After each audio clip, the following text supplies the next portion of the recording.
문헌 탐구, 연구, 설명도 깃들어지고 있는 것 같습니다. 그러나 오늘 여기서 표현되는 이뿐만 아니고 그 진폭이 너무나 넓습니다.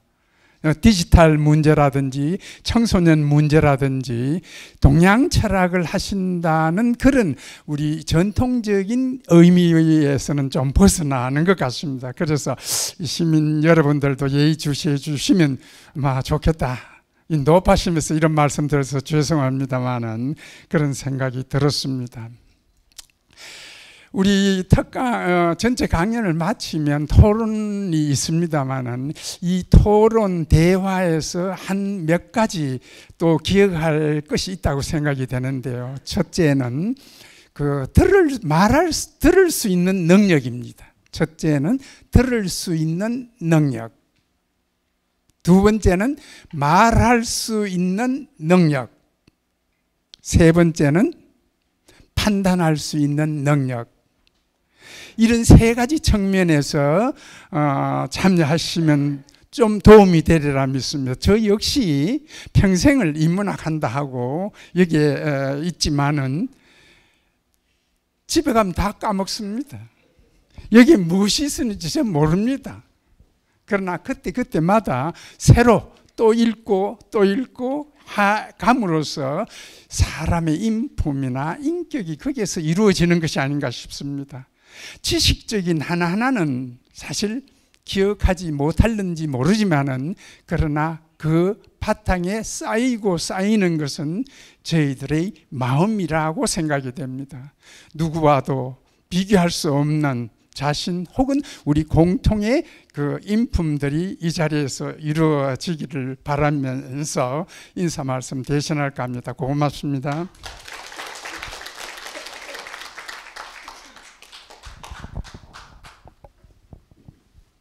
예, 고맙습니다. 예, 그럼 지금부터 제833회 정직은 사회정의와 양립할 수 있는가? 이 부제는 신유학의 직, 가족, 공동체, 국가라고 하는 부분인데요. 이 직이라고 하는 개념이 바로 가족 혹은 공동체, 국가 안에서 어떻게 작동하고 있는가 하는 것들을 고대 선진 유가의 문헌에서부터 현대까지 아울러서 여러분들에게 아주 명료하게 전달할 수 있을 거라 생각합니다. 오늘 강연을 해주실 김시천 교수님을 여러분들께 짧게 소개를 드리겠습니다. 숭실대학교 철학과 대학원을 졸업하시고요. 동대학원에서 박사학위를 취득하셨습니다. 호스대학교 벤처디자인연구센터 초빙교수, 그리고 인제대 인문의학연구소 전임연구원, 경희대학교 인류사회재건원 학술연구교수, 상지대학교 파인드 칼리지 학부 교수를 역임하신 후에 지금은 모교인 숭실대학교 베어드 교양대학의 교수로 계십니다. 노자의 칼, 장자의 방패라고 하는 책을 2013년에 세상에 내놓으셨고요. 논어 사람을 읽다라고 하는 텍스트를 2016년에, 그리고 2021년에는 철학에서 이야기로 라고 하는 텍스트를 세상에 내놓으셨습니다. 그 외에 많은 논문과 저서를 갖고 계십니다.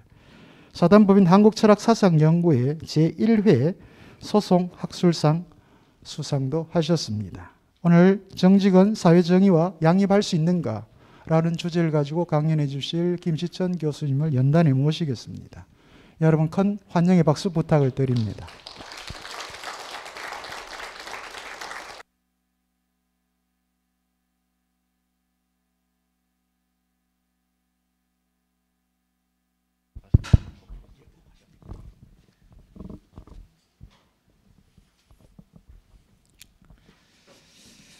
네, 안녕하세요.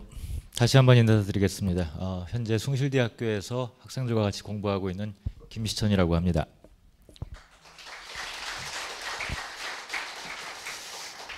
괜히 소개를 2번 해서 박수를 2번 받은 모양새가 됐네요.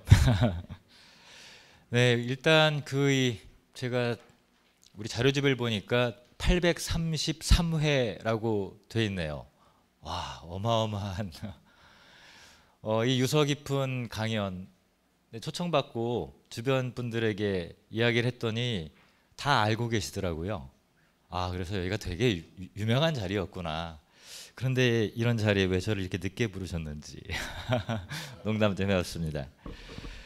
네, 오늘 그 백승균 원장님 그리고 이재성 교수님께서 저를 너무 거창하게 소개를 해주셨는데 제가 들으면서 아, 제가 아닌 다른 사람을 소개하고 계신 게 아닌가 하는 생각이 들었는데 일단 오늘 주제가 전체 기획의 내용이 신유학 현대의 말을 걸다라는 일종의 방향, 그 기획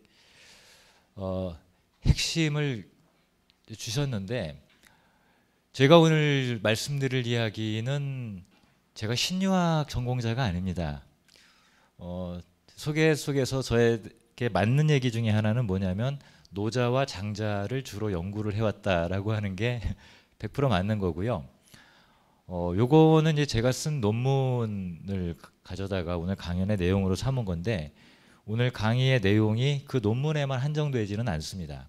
다만 저 직이라고 하는 것과 제가 번역어를 정직이라고 했죠. 그런데 논어에 처음 등장하는 직이라는 용어가 하나의 확정된 개념을 갖고 있는 것은 아닙니다. 논어라고 하는 텍스트에 나오는 직이라고 하는 말은 다의적입니다. 일단 적어도 3가지 이상의 의미를 내포하고 있고 그 가운데서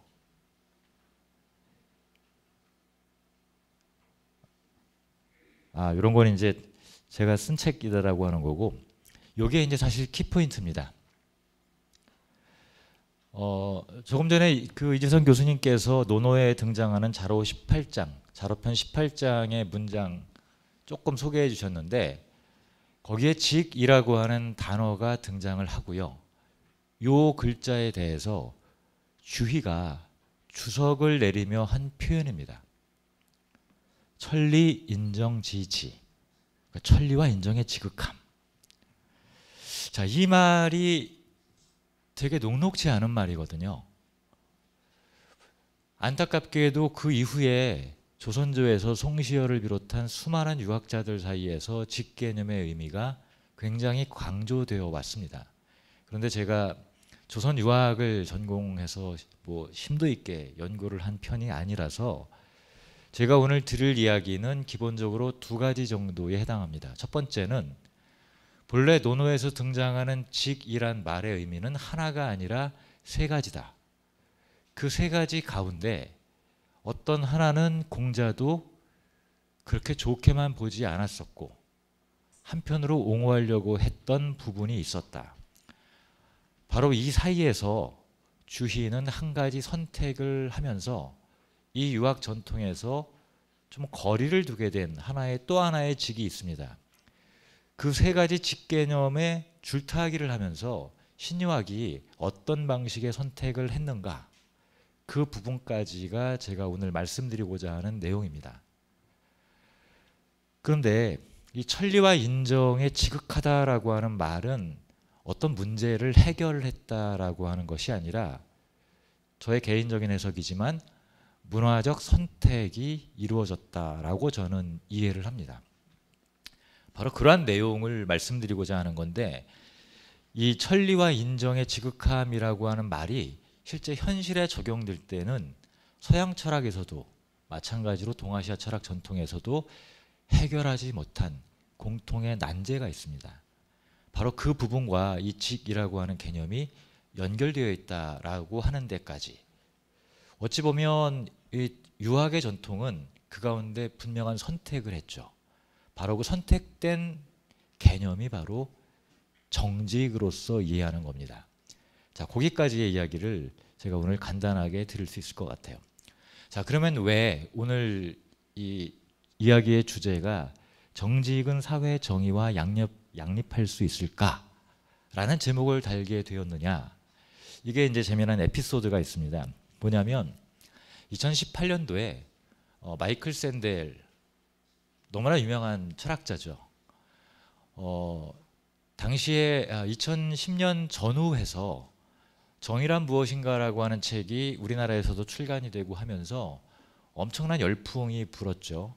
제가 듣기로는 국내에서 판매된 정의란 무엇인가 하는 책이 100만 부를 넘었다라고 합니다. 소설책이 아닌데 100만 부를 넘게 팔린다라고 하는 건 엄청난 일이죠. 우리나라 전체 국민 가운데 5분 가운데 1분이 그걸 사들고 있다는 얘기 아닙니까? 그래서 저도 읽어봤어요. 근데 되게 어려웠습니다.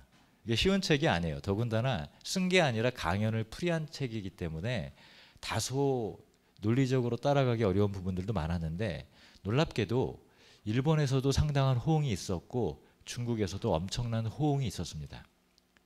그런데 이 인기를 좀 삼아서 중국에서 재미난 기획을 했어요. 그래서 중국에서 유학을 전공한 여러 나라에서 강의하고 있는 중국인 연구자, 유학자라고 자처하는 분들과 중국 철학을 전공한 서양의 학자 일부 학자들을 모아서 마이클 샌델의 철학을 논하거나 혹은 비판적으로 대화를 하는 책을 엮어서 책을 냈습니다. 그 책을 이제 이번에 그 한국철학회 회장 차기이신 것 같은데, 그 김선욱 교수님과 마이클 샌델 교수가 친분이 있어요. 그래서 미국 여행 중에 만나다가 저에게 갑자기 전화를 하신 거예요. 책을 같이 번역하자. 그래서 얼떨결에 거부할 수가 없어서 네 알겠습니다 하고 했는데, 하다 보니 한 가지 물음이 생겼어요. 무슨 얘기냐? 이 책 속에서 바로 공자의 직이라고 하는 단어가 나오는 자로 18장을 4명의 학자가 논의를 하고 있는데, 그 와중에 이들이 선택했던 이 논의에 대한 해석이 조선조 유학이나 혹은 오늘날 한국의 유학자들이 선택한 해석과 달랐던 거예요. 이게 되게 신기해 보였습니다. 그래서 책을 번역하고 나서 세미나를 하다가 요 주제로 한번 논의를 해봐야 되겠다. 달리 말하면 물론 중국의 학자들 가운데서도 선택한 폭이 되게 다양하지만 한국의 학자들의 선택은 다 같았습니다. 중국의 학자들은 그 논의를 통해서 어떤 선택을 했냐면, 효가 충과 혹은 사회 정의와 양립할 수 있다 없다 라는 걸 두고 몇십 년 동안 논쟁을 했었다는 겁니다. 그 가운데 제가 봤던 책의 저자들은 주로 효를 옹호하는 사람들이 다수였던 걸로 보였어요. 그런데 나머지 반쪽의 경우 사회정의와 효가 양립할 수 없다라고 비판하는 학자들의 문제의식도 만만치 않았거든요. 그래서 제가 국내 학자들이 쓴 번역과 거기에 대한 해설 부분들을 상당수 찾아봤어요. 그랬더니 우리나라 학자 가운데는 효와 사회정의가 양립할 수 없다라는 생각을 표현한 분을 한 분도 못 봤어요. 이게 되게 참 희한한 사태였습니다. 왜 같은 유학자인데 이 판단하는 게 달랐지? 이 의구심으로부터 논문을 써야 되겠구나 해서 중국의 학자들이 제기했던 효는 사회 정의와 양립할 수 있는가 없는가 라는 질문의 틀을 이렇게 바꾼 겁니다. 즉 효와 사회 정의가 양립할 수 있느냐라고 물으면 찬반의 토론이 나올 수도 있지만 한국의 학자들은 다르게 이해를 했기 때문에 찬반이 아니라 yes, 긍정의 답을 내놓는 경우가 많았구나. 바로 이러한 방식의 문제제기가 왜 달랐느냐. 직이라고 하는 개념을 조선사회는 정직의 의미로 이해를 했기 때문이라고 저는 판단을 했던 겁니다. 자, 정직하다. 다 아시는 단어일 거예요. 일상적으로도 쓰니까. 정직한 사람에 대한 평가는 대단히 높죠. 그런데 공자가 이야기했던 직 개념이 바로 정직의 의미로만 이해되었던 것은 아닙니다. 그래서 제가 이 자로 18장에 나오는 이야기를 전수조사를 해봤습니다. 이게 무슨 얘기냐면 과거와 달라진 것 중에 하나가, 왜 옛날에 한학을 하신 선생님들 앞에 한문 공부하러 가는 제자들이 아무 말도 못하잖아요. 왜? 다 외우고 계시니까. 그런데 지금은 오랫동안 한학을 하신 선생님들의 그 노하우 가운데서 많은 것들을 외우고 있다라고 하는 건 그렇게 큰 의미가 없습니다. 왜냐? 저는 아무래도 도가 쪽을 전공하다 보니까 유가문헌들을 많이 다룰 수 있는 기회가 별로 없습니다. 그러나 디지털 시대이기 때문에 전부 다 디지털 시대로 디지털화해서 만들어놨기 때문에 검색하면 다 나오거든요. 그래서 이 논어에 등장하는 그 예화가 다른 텍스트에 어떻게 등장하는가를 다 찾아내서 비교를 해봤어요. 그랬더니 논어라고 하는 것 자체도 하나의 선택된 기록이고 다른 모든 제자백과 문헌들도 선택된 기록들이다라고 하는 걸 확인할 수가 있습니다. 그래서 이 이야기들을 조사를 해봤더니 두 가지 계열로 구분이 됩니다. 바로 하나는 논어에서 장자, 회남자 등으로 이어지는 계열이라면 또 하나는 여시춘추라는 텍스트와 한비자라고 하는 법가 문헌으로 이어지는 또 다른 계열, 두 가지로 나눌 수가 있어요. 달리 말하면 공자라고 하는 인물이 제기했던 어떤 대화 때문에 논쟁이 일어난 것이 아니라 이미 어떤 논쟁이 기록되는 방식 자체가 기록자들에 의해서 다른 방식으로 기록이 되었다는 얘기입니다. 그거는 바로 그 학파들 혹은 그 문헌이 가지고 있는 선택과 직접적으로 연결이 되어 있죠. 그런 부분들을 잘 비교를 해보면은 어떤 것들이 나오느냐.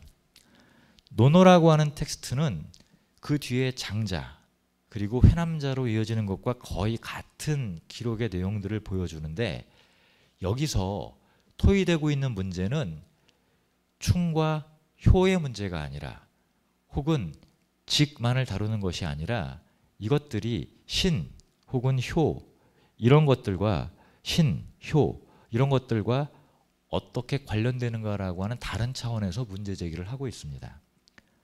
그리고 또 회남자라고 하는 텍스트에서는 신 그런데 한비자의 경우에는 직곡, 충효라고 해서 문제 패턴이 훨씬 달라지는 방식으로 기록이 되어 있어요. 자, 또 한 가지는 장자, 회남자 그리고 논어라고 하는 텍스트가 기록하고 있는 내용에서 이 사건에 관한 기록 자체가 달리 되고 있는데 제가 편집하는 과정에서 이 그 원문 부분이 빠져 있더라고요. 3페이지 상단에 보면 자료 18장에 해당되는 부분을 번역문을 실어놨습니다. 거기 보면 다 들어보신 이야기일 거예요. 어느 날 섭공이 공자를 만나서 자랑하듯이 이렇게 얘기를 합니다. 직궁이란 젊은이가 있는데 아비가 양을 훔치니까 와서 그거를 고발했다. 혹은 증언했다. 아, 이 젊은이는 참 직하다. 이렇게 평가를 합니다. 그러니까 공자가 이렇게 답변을 하죠. 아, 우리 마을의 젊은이들은 그렇지 않습니다. 아버지는 아들을 숨겨주고 아들은 아버지를 숨겨주는데 그 가운데 직이 있습니다. 이렇게 답변을 한단 말이에요.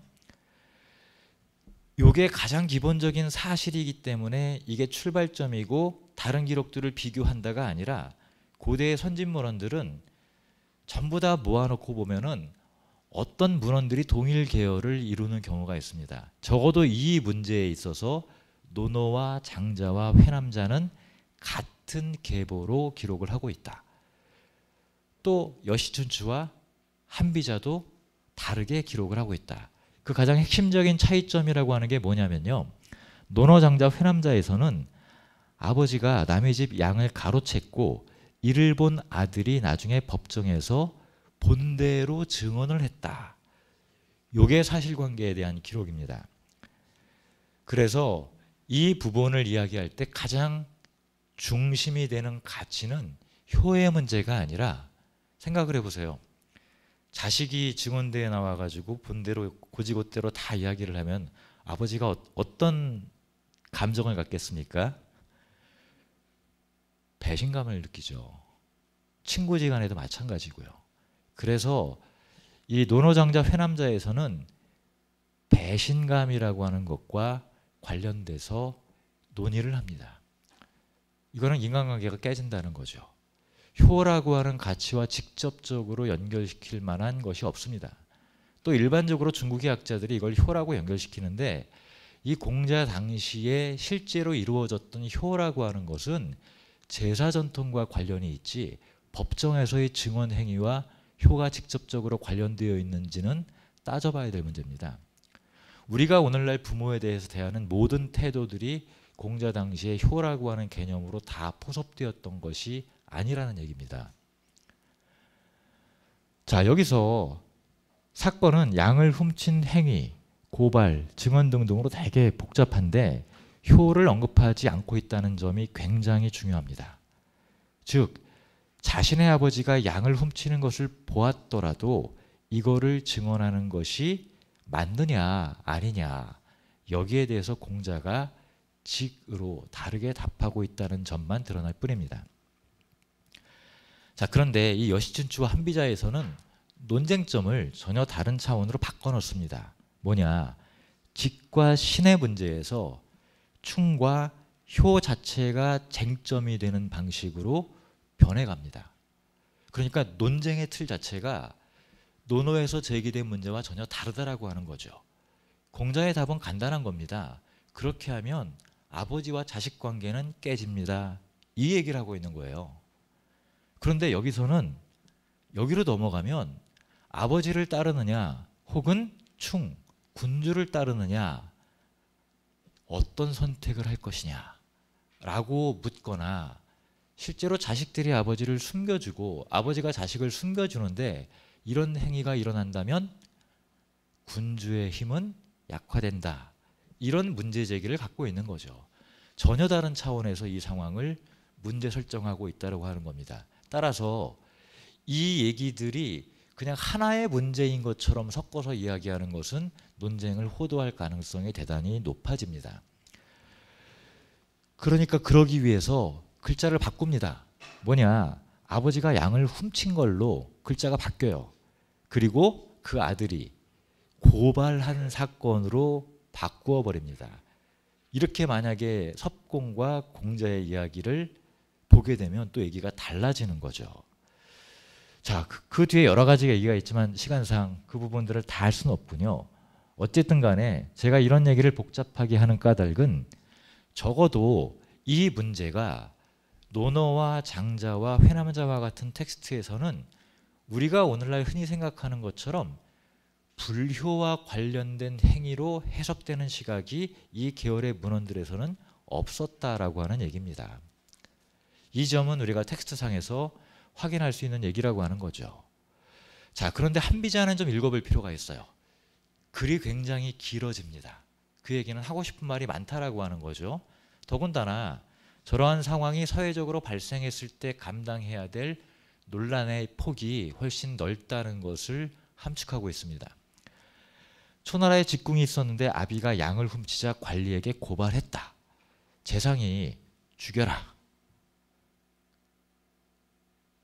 군주에겐 충직하지만 아비를 배신한 것이라 여기고 판결을 내려 사형에 처했다.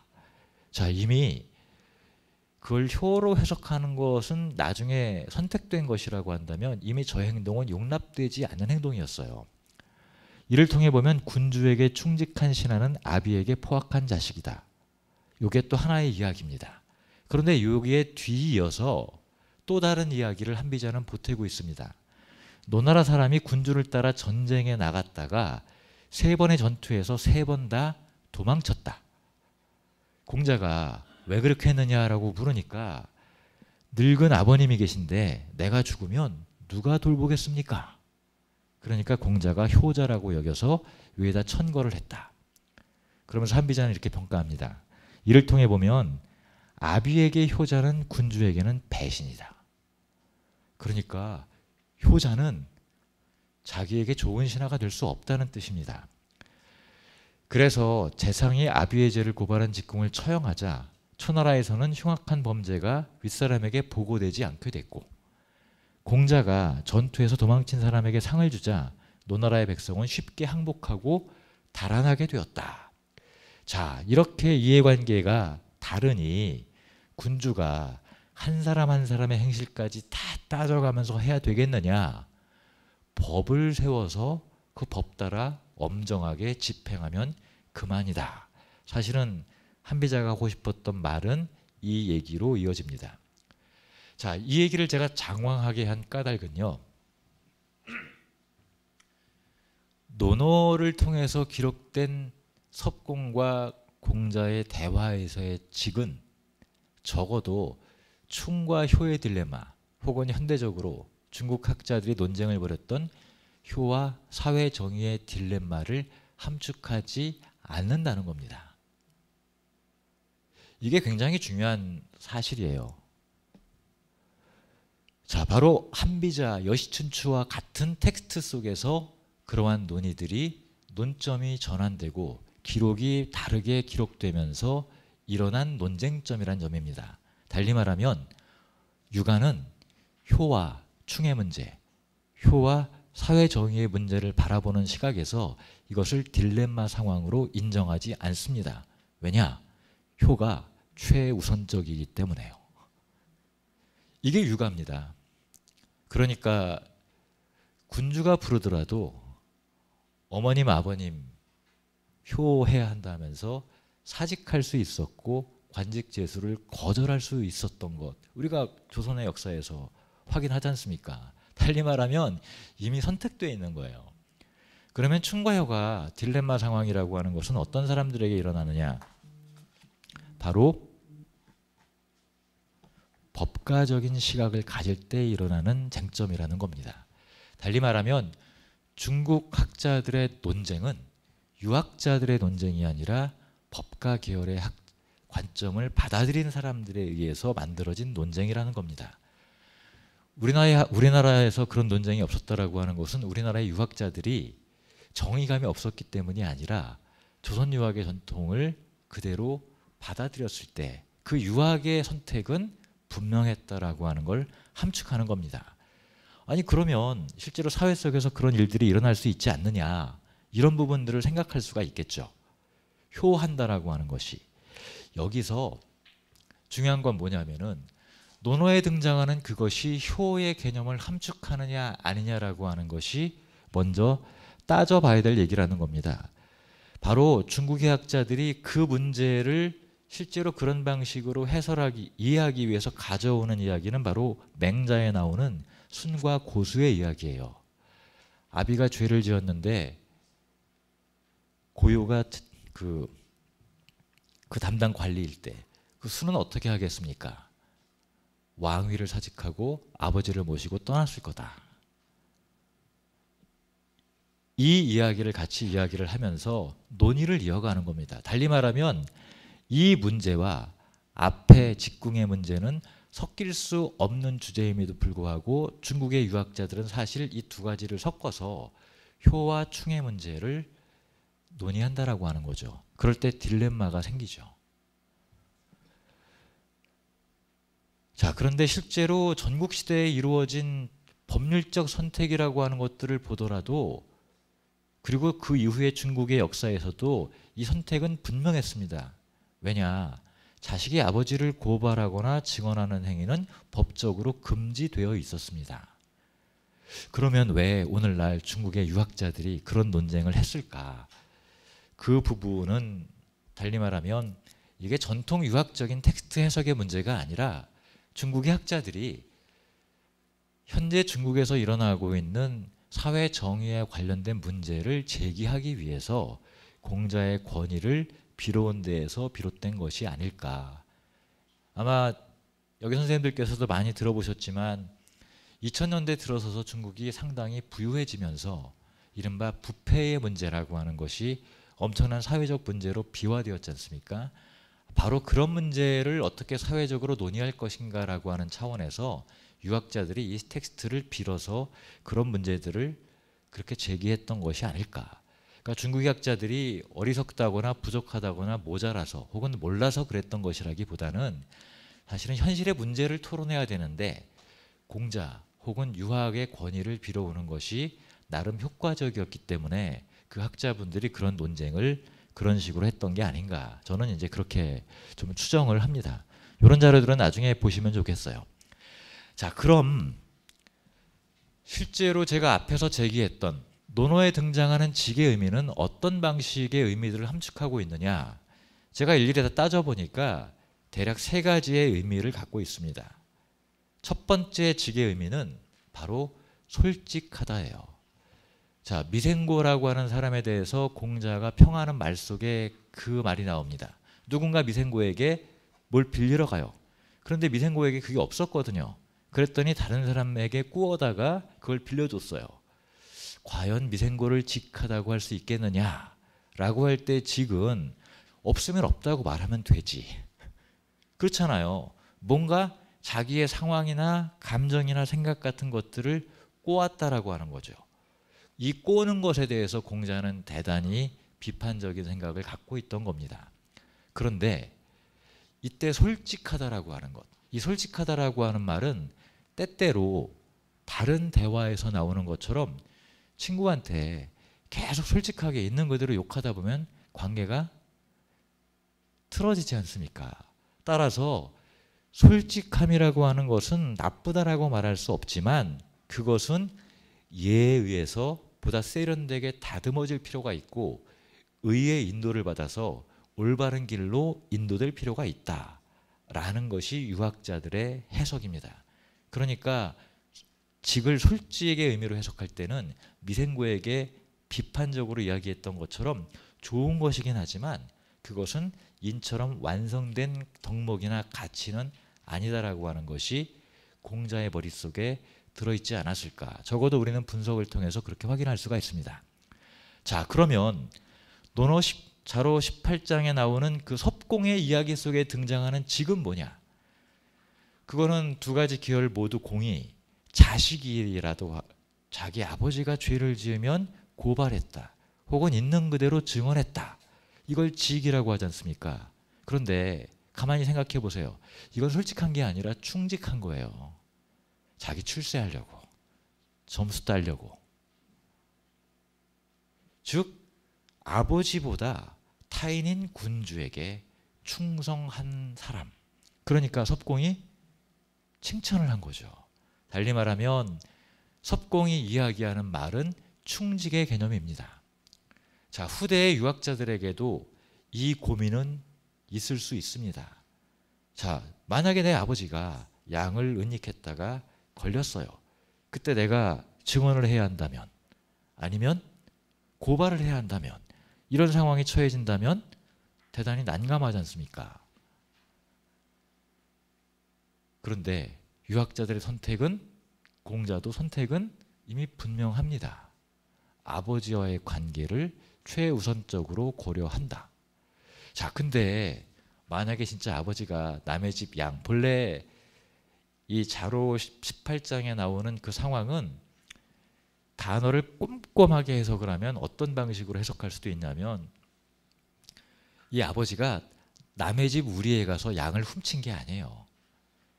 그 여러 주석서들을 보고 그 쓰인 글자들을 가만히 보면은 남의 집 양이 우리에서 나와가지고 어슬렁어슬렁 거리다가 우리 집 문 안으로 들어온 거예요. 그러니까 아버님이 몰래 가서 문을 싹 닫고 양을 이제 뒤쪽으로 이렇게 옮겨간 그런 상황이에요. 그러니까 적극적으로 도적질을 했다가 아니라 말하자면은 은닉한 죄인 거죠. 그리고 시치미를 뚝 뗀 거고.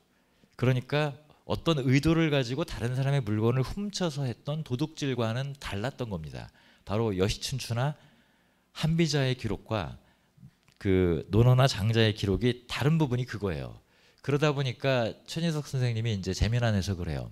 아버지가 자식을 숨겨주고 자식이 아버지를 숨겨주고 했을 때 그 은자를 쓰는데, 그 은자가 다른 용례를 보면 숨겨준다가 아니라 그래도 아버지가 잘못은 한 것 같은데 이거를 말해야 해나 말하지 말아야 되나 하고 갈등하고 있는 마음 상태를 은자로 보는 것이 더 타당할 수도 있다.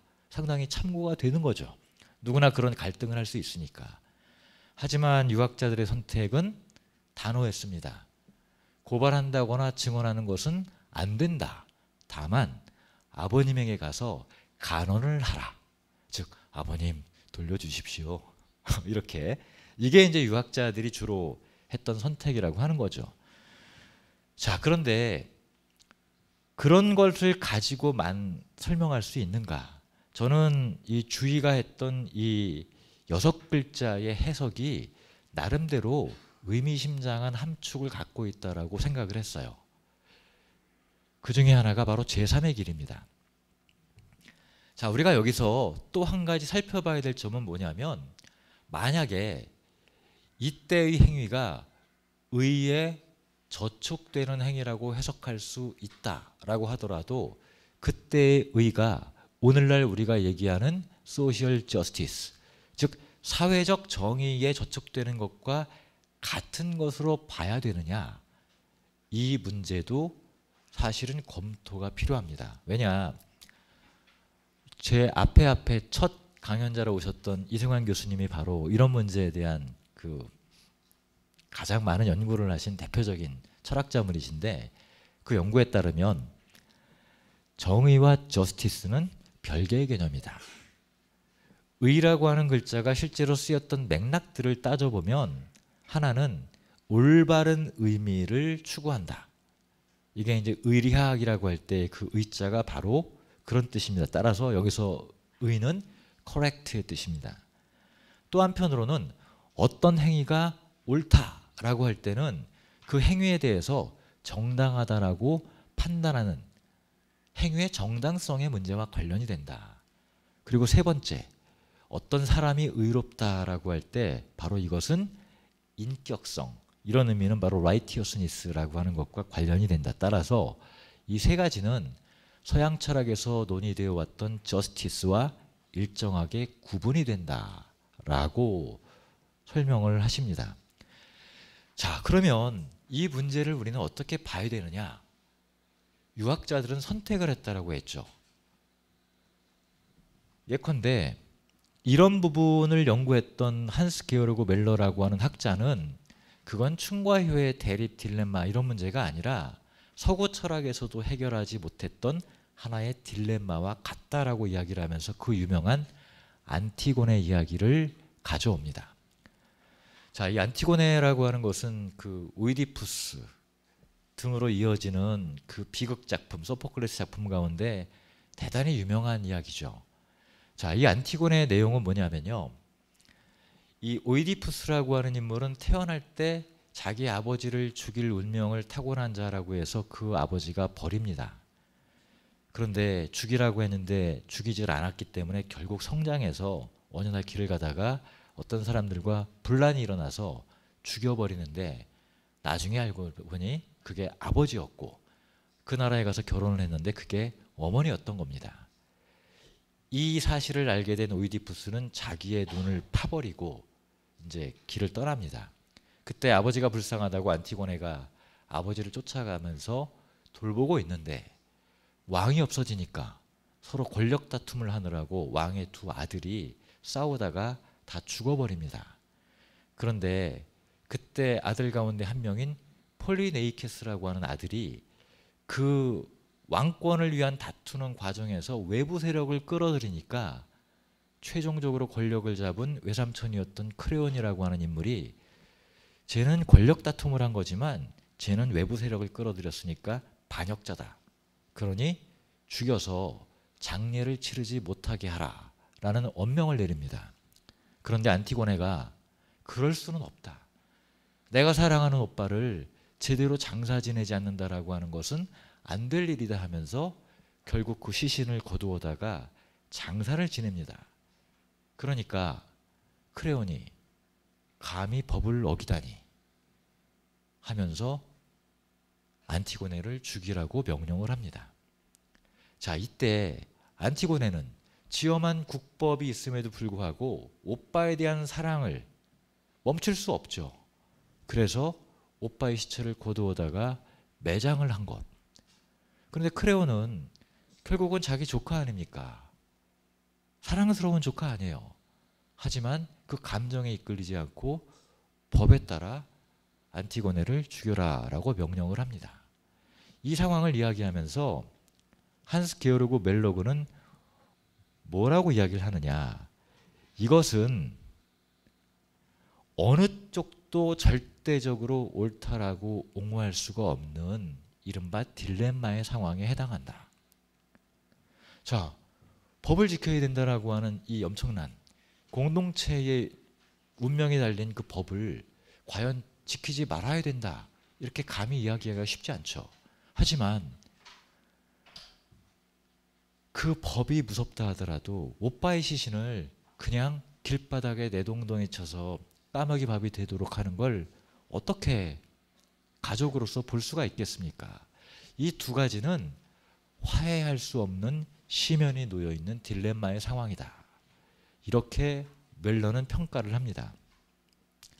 자, 적어도 우리가 이 직궁과 관련된 이야기를 정당하게 해석을 하려면 섭공이 틀렸다 혹은 공자가 틀렸다가 아니라 이것과 유사한 서로 화해하기 어려운 그런 방식의 문제로 보는 것이 오히려 온당하지 않겠느냐.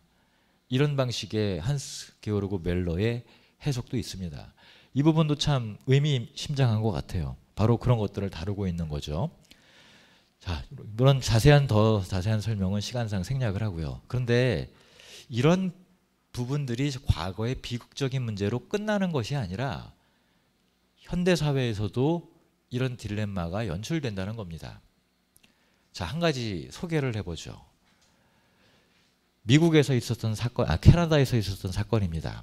자, 이 로버트 라티머라고 하는 분인데 딸이에요. 자, 이 딸은 태어나면서부터 심각한 장애를 갖고 태어납니다.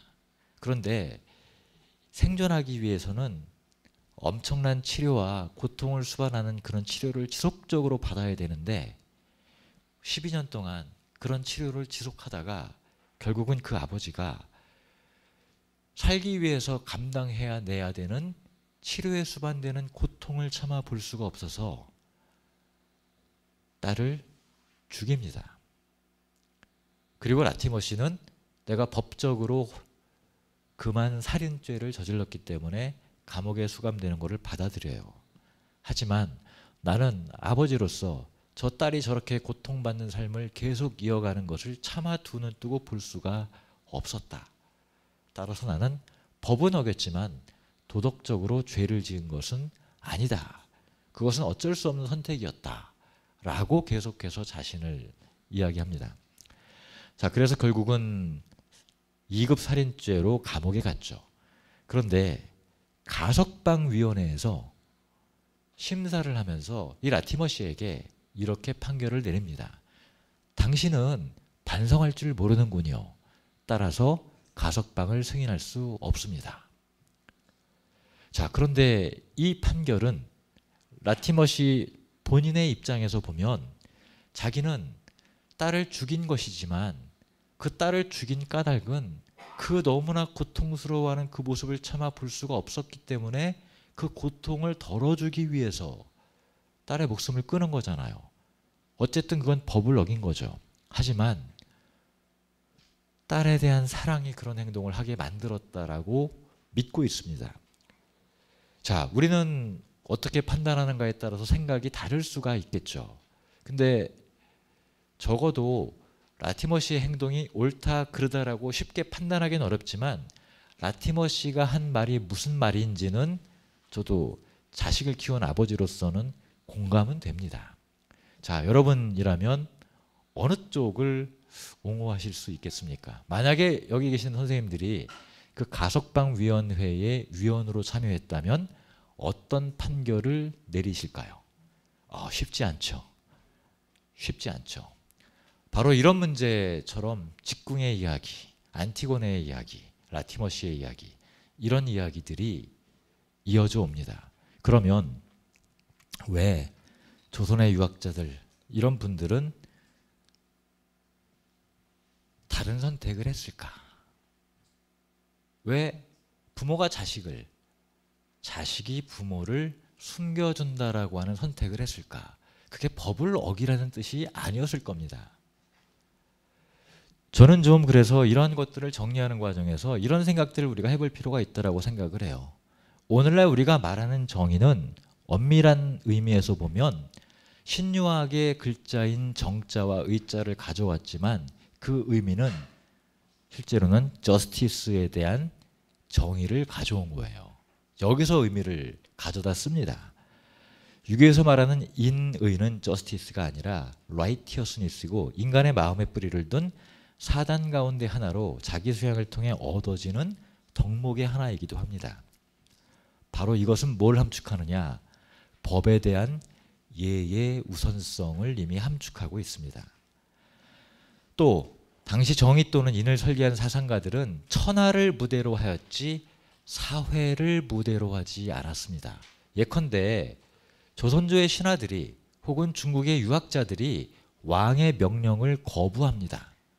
그것은 국법을 반대한 것이 아니라 엄밀하게 말하면 천하를 보존하기 위해서라고 말을 합니다. 달리 말하면 사회라고 하는 개념은 법이 작동하는 공간의 의미인데 이 유학자들이 생각했던 사회의 개념은 훨씬 넓은 층차를 갖고 있다라고 하는 거죠. 그 천하 아래에 왕도 포섭된다라고 하는 점, 즉 가치의 범위가 사회적 공간의 의미가 달랐다라고 한다면 우리는 다른 방식으로 해석을 해야 되는 것이 아닌가. 바로 이 얘기가 함축하고 있는 것들은 오늘날 여러 가지 논쟁을 새롭게 제기할 수 있는 방식이 있지만 적어도 왜 중국에서는 그런 논의가 일어났는데 우리나라에서는 그렇게 일어나지 않았을까. 물론 우리나라에서도 이런 문제를 두고 가부장제적이고 온정주의적인 문제들을 승인하려고 하는 것 아니냐라고 하는 비판의 여지가 있기도 합니다. 하지만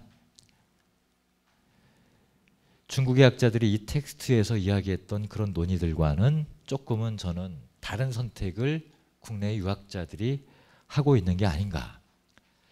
자, 이런 부분들을 한번 달리 볼 필요가 있습니다. 예컨대 주의라고 하는 분이 천리 인정지 지, 즉 천리와 인정의 지극함이라고 하는 표현을 했을 때 인정이라고 하는 부분을 한번 생각해 보는 건 어떨까? 자, 저스티스 개념이 없었다라고 하는 점, 그러면 조선사회에서 우리가 오늘날 생각하는 정의에 준하는 그런 어떤 시스템들이 전혀 작동하지 않았던 것이냐? 그렇지가 않다는 겁니다. 이 분야는 사실 연구가 비교적 늦게 이루어져 있지만 이 김지수 저 선생님은 역사학자이면서 미국에서 교수 활동을 하고 계신 분이에요. 이분이 재미난 자료들을 가져와서 소개를 하고 있습니다. 뭐냐? 세계적으로 노비가 게다가 여성이 법적 소송의 주체가 되어서 법정의 소송을 할 수 있었던 나라는 조선이 거의 유일했다. 이게 이 책의 주제입니다. 그러면 신분제도가 있었고 당연히 남녀의 차이가 있었던 걸 엄청나게 강조했던 조선사회에서 이게 어떻게 가능하냐. 바로 원의 감정, 억울함의 감정을 푼다라고 하는 것은 단지 양반이나 노비나 상관없이 이 우주 전체가 가지고 있는 조화로운 기운을 해치는 일이기 때문에 반드시 풀어줘야 되는 왕의 책무였다. 바로 그러한 생각이 노비이자 천민이었던 여성에까지도 법적 소송을 할 수 있는 법적 주체의 자리를, 권한을 부여하게 된 출발점이다. 이렇게 이 책에서는 결론을 내리고 있습니다. 더 나아가서 이 천리라고 하는 말, 주의가 썼던 천리라고 하는 말은 조선시대에도 다양한 의미를 가질 수 있지만 일종의 자연법과 같은 의미로 해석하는 것은 어떨까? 그렇다면 정직이라고 하는 말의 의미는 뭐냐? 이런 건 시간상 다 생략을 하겠습니다. 맨 앞에 그게 없었네요. 죄송합니다. 맨 위로 올라가서 제가 그 부분만 읽어드리고 오늘 이야기를 마치려고 합니다. 바로 이겁니다. 주의가 논어에 등장하는 솔직, 정직, 충직 가운데서 솔직은 받아들였지만 100% 인정하지 않았고 충직에 대해서는 비판적이었다. 달리 말하면 논어에는 충성의 개념이 나오지 않습니다. 충의 개념은 그의 제자들 사이에서 일부 등장하는 것처럼 보이고요. 공자의 언어 속에서는 충 개념이 등장하지 않아요. 즉 충직의 개념을 공자는 거부했던 것으로 보아도 충분히 근거가 있을 것 같습니다. 이미 여러 선생님들께서 밝혀놓은 내용이긴 하지만, 그러면 주희가 선택한 천리 인정 지라는 말을 어떻게 이해를 해야 되느냐? 저는 이렇게 이해를 한 겁니다. 내적인 동기, 자연스럽게 우러나올 수밖에 없는 인간적인 감정이 외적인 규범과 일치할 때, 즉 외부의 규범을 저해하는 방식의 마음이 아니라 우리 사회가 요구하는 바람직한 인간의 방식이라고 하는 그 길에 합치하는 방식으로 우리의 마음이 자연스럽게 우러나올 수 있는 그 부분을, 그래서 지극히 묘하다, 지극하다, 이런 방식으로 표현한 게 아닌가. 바로 이 속에는 뭐가 들어있느냐? 자기 수양이라고 하는 계기가 이미 깔려 있는 겁니다. 맹자가 말하는 사단의 마음이 어느 상황이나 누구에게서나 다 솟아나오는 것이 아니라 그 사단의 마음이 적절하게 잘 나올 수 있는 인간이 된다라고 하는 것, 그걸 전제하고 있는 거죠. 따라서 천리 인정지 지라고 하는 것은 결국 인간이 좋은 환경, 좋은 사회, 혹은 스스로의 노력을 통해서 정당하고 온당한 방식으로, 즉 서구적인 용어로 표현한다면 자연법에 혹은 양심에 부합하는 방식으로 그 마음이 움직일 수 있는 인간, 바로 그런 사람에게서 보이는 행동이 바로 정직함이다. 달리 말하면 외적 갈등과 내적 갈등의 상충점을 자기 수양의 계기를 통해서 적어도 화해하려고 했던 그 시도의 차원에서 나온 표현이 천리 인정지 지라는 것이 아닐까. 따라서 정직은 결코 양심을 위배하지 않으면서 외적 규범을 무시하지 않는 태도일 때 그 정당성이 있다라고 하는 선택을 이 주의가 은연중에 암시한 것이 아닌가라고 생각을 합니다. 저는 그런 의미에서 그런 표현을 똑같이 쓰진 않았지만 여러 선배 학자분들이 그런 식의 표현들을 많이 하셨습니다. 가족을 보호할 수 있는 국가가 올바른 국가가 아닐까. 오히려 이런 방식으로 그 부분을 해설하는 문장들을 많이 봤을 때 조선유학의 선택이 솔직만을 옹호한 것도 아니고 충직을 따르려고 했던 것이 아니라 정직이라고 하는 제3의 길을 택했던 것, 아마도 주위의 생각이나 조선유학자의 생각 마찬가지였고, 오늘날 21세기에도 정직한 인간이라고 하는 것은 결코 고지곳대로 지 생각대로가 아니라 사회와 나와의 조화를 추구하는 그런 데서 오는 정의감을 말했던 것이 아닐까. 그런 의미에서라면 정직은 사회의 정의와 양립할 수 있다라고 말하는 것이 유학자들에 대한 더 정당한 평가가 아닐까라고 생각합니다. 오늘 이야기 마치도록 하겠습니다. 고맙습니다.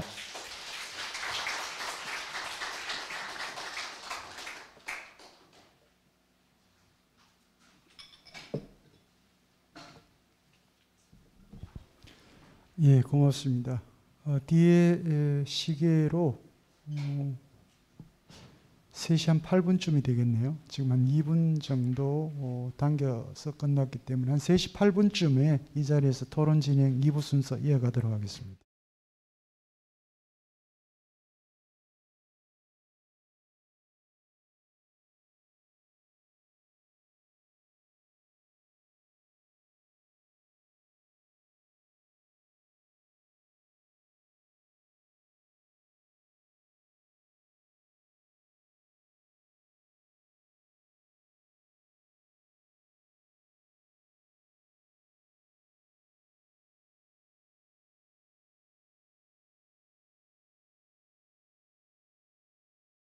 예, 지금부터 제2부 순서 토론 진행 이어가도록 하겠습니다.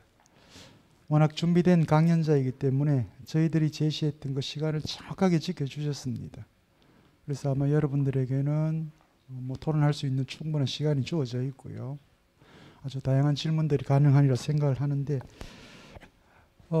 오늘 우리 강연자 선생님께서는 이 직이라고 하는 개념과 관련해서 일단 저희들 전체 주제가 신유학, 현대의 말을 걸다라고 하는 이제 주제로 했기 때문에 출발도 주자의 표현으로 그렇게 시작을 했습니다.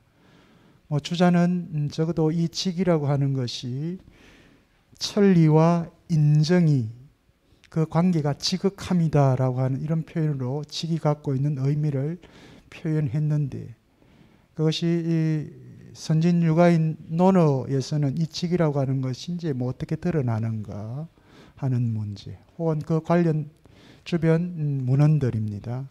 두 가지 계열로 나누어서 이제 표현을 하셨습니다만, 전체적으로 볼 때 이 직이라고 하는 것은 우리 강자 스님께서는 한 세 가지 이 의미 차원에서 살펴볼 수 있다라고 하는 것이었고요. 첫 번째가 이제 이걸 직을 솔직함이라고 하는 것으로 한번 이해해 보자라고 하는 것이고요. 두 번째는 이제 솔직함보다는 일종의 충직이죠. 충이라고 하는 부분하고 이제 관련해서 살펴볼 수 있다라고 하고요. 세 번째는 제가 듣기로는 제3의 길입니다. 그게 이제 지금 의미로 하면 사회정의라고 표현될 수도 있을 것 같고요. 사실 여기 또 justice라고 하는 개념이 이렇게 형성됩니다만, 이 justice라고 하는 걸 정의로 번역해서 이렇게 사용할 때도 역시 마찬가지입니다. 오늘도 이승환 교수님의 논거를 가지고 강연자 스님께서 말씀을 해주셨습니다만, 서양에서도 사실은 정의라고 표현했을 때 보통 고대 그리스 사회에서 플라톤이 이야기했을 때 폴리테이에스 이야기하고 있는 것하고 현대의 자연법 이후에 등장하는 의미에서의 정의하고는 조금 의미가 다르죠. 그런 의미에서 고대 그리스에 등장하는 것은 이승환 교수님으로 따지면 이제 올바름 이렇게 이제 번역하는 경우들이 요즘 이제 많습니다. 단순히 정의로 바로 이제 번역하기보다는. 그런 의미에서 정의라고 하는 것은 근대적 개념이고, 그리고 그런 의미에서 정의는 법적 질서와 아주 긴밀하게 이제 관련되어 있다라고 하는, 특히 서군 계몽주의 사상 이후에 등장하는 문제와 관련되어 있기 때문에, 정치 사상에서 관련되어 있기 때문에 그것들은 동서양 제가 볼 때 오늘 강연 들으면서도 그렇게 큰 차이는 없을 것 같아요. 그래서 사회 정의 이렇게 하기보다는 이 직이라고 하는 것이 솔직이든 충직이든 혹은 사회 정의든 고대 혹은 현대까지 이어지는 과정 중에 우리에게는 그 다양한 의미 해석이 가능하기 때문에 그 부분들에 여러 선생님들이 조금 초점을 맞추시고요. 무엇보다도 이 문헌 작업이라고 하는 것은 기본적으로 동서양 막론하고 문화적 선택이라고 하는 부분에서는 저는 개인적으로 동의를 합니다. 플라톤도 그렇고 여기서 논어도 제자들이 선택적으로 그 당시 여기저기 흩어져 있는 기록물들, 기억된 것들을 이제 선택적으로 기록했던 거기 때문에 그 해석 작업은 우리 후대 세대들에게 이제 주어진 과제인 것 같고요. 그래서 이 직이라고 하는 것들도 그 양립 가능성에 대해서는 결국은 우리 강인조 선생님께서도 양립 가능하다라고 이제 표현을 하셨고, 중국에 지금 유학자 연하는 분들은 기본적으로 다수가 양립 불가하다라고 하는 그런 입장을 이제 보이신 것 같아요. 여기에 대해서는 중국 사람들이 갖고 있는 이 유교 혹은 육아에 대한 기본적인, 그리고 우리 한국 유학자들 혹은 이 공부하고 계시는 철학자 지식인들이 선택하고 있는 방식이 조금 이제 다릅니다. 이것도 이제 문화적 선택의 차이일 수도 있는데요. 그럼에도 불구하고 우리 강재 스님께서 이 직이라고 하는 것, 정직이라고 하는 것은 우리 현대사회적 관점에서 보면 사회정의와 양립 가능할 수 있다라고 하는 결론은 우리에게 다시 한 번 더 또 생각해 볼 수 있는 그런 의미를 던져준 것 같고요. 그와 관련해서 혹시 이제 여러분들 오늘 강의를 들으면서 정리되지 못했던 부분 혹은 의구심이 있는 부분 등등 여러 가지가 있을 수 있습니다. 그래서 지금부터 자유롭게 질문을 해주시고 그리고 좋은 답변 받으시기 바랍니다. 사실은 토론에서 더 좋은 얘기들이 나오게 되죠. 아까 우리 초두에 원장님께서 하신 말씀 제일 중요한 부분, 대화의 가장 근본적인 원칙입니다. 제일 1원칙은 경청하는 겁니다. 대화의 제1원칙은 경청입니다. 그래서 강연자가 하고자 하는 얘기들을 귀담아 듣는 것이 제일 중요하고요. 귀담아 듣는다는 것은 끊임없이 그 내용을 곱씹을 수 있다는 것, 생각한다는 겁니다. 그 생각이 여러분들 만들어지면 바로 이제 질문이 되죠. 그죠? 물음이 됩니다. 철학은 그래서 물음을 묻는 행위입니다. 그래서 여러분들은 이 자리에서 여러분 철학을 하시는 거예요. 경청하고 그리고 생각하고 여러분들이 물음을 물을 때 그게 바로 철학적 행위입니다. 그러니까 여러분들은 그런 의미에서는 철학자가 될 수 있는 것들이죠. 예, 지금부터 여러분들 질문을 받고 오늘 강의자 선생님께서 또 답변을 성실하게 할 수 있는 시간을 갖도록 하겠습니다. 자, 질문해 주십시오. 안녕하십니까. 오늘 강의 잘 들었습니다. 며칠 전에 그 전두환 전 대통령님의 그 손주가 할아버지를 고발하고요. 자기 나름대로의 직을 발표했습니다.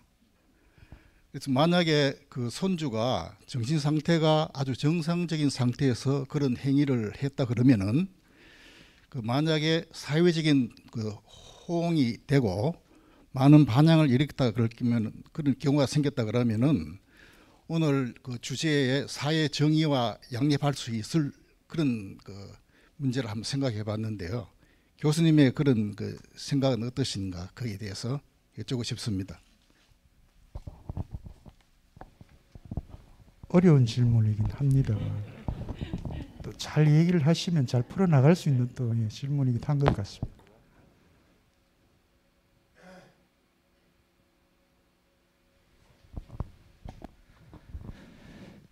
네, 그 대단히 어려운 질문이죠. 어려운 질문인데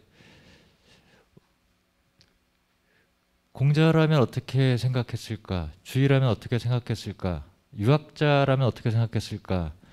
역사적으로 이런 부분의 문제에 대해서는 굉장히 간단한 대답을 유학자들이 이미 내놓은 것으로 알고 있습니다. 뭐냐? 한 개인으로서의 죄와 천하의 죄를 짓는 것을 유학자들은 구분을 했죠.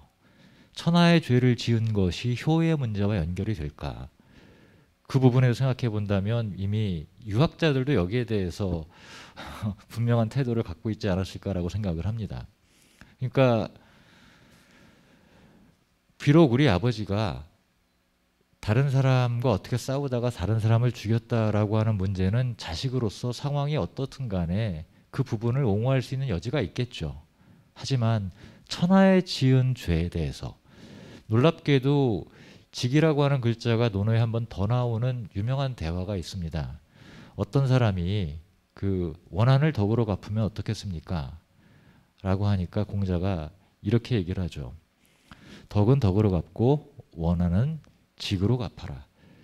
그때의 직이라고 하는 것은 어찌 본다면 양심에 가까운 것이고 자연법에 가까운 것이고 따라서 천리와 인정의 지극함이라고 하는 것 안에 이미 답이 들어있는 게 아닌가 생각합니다.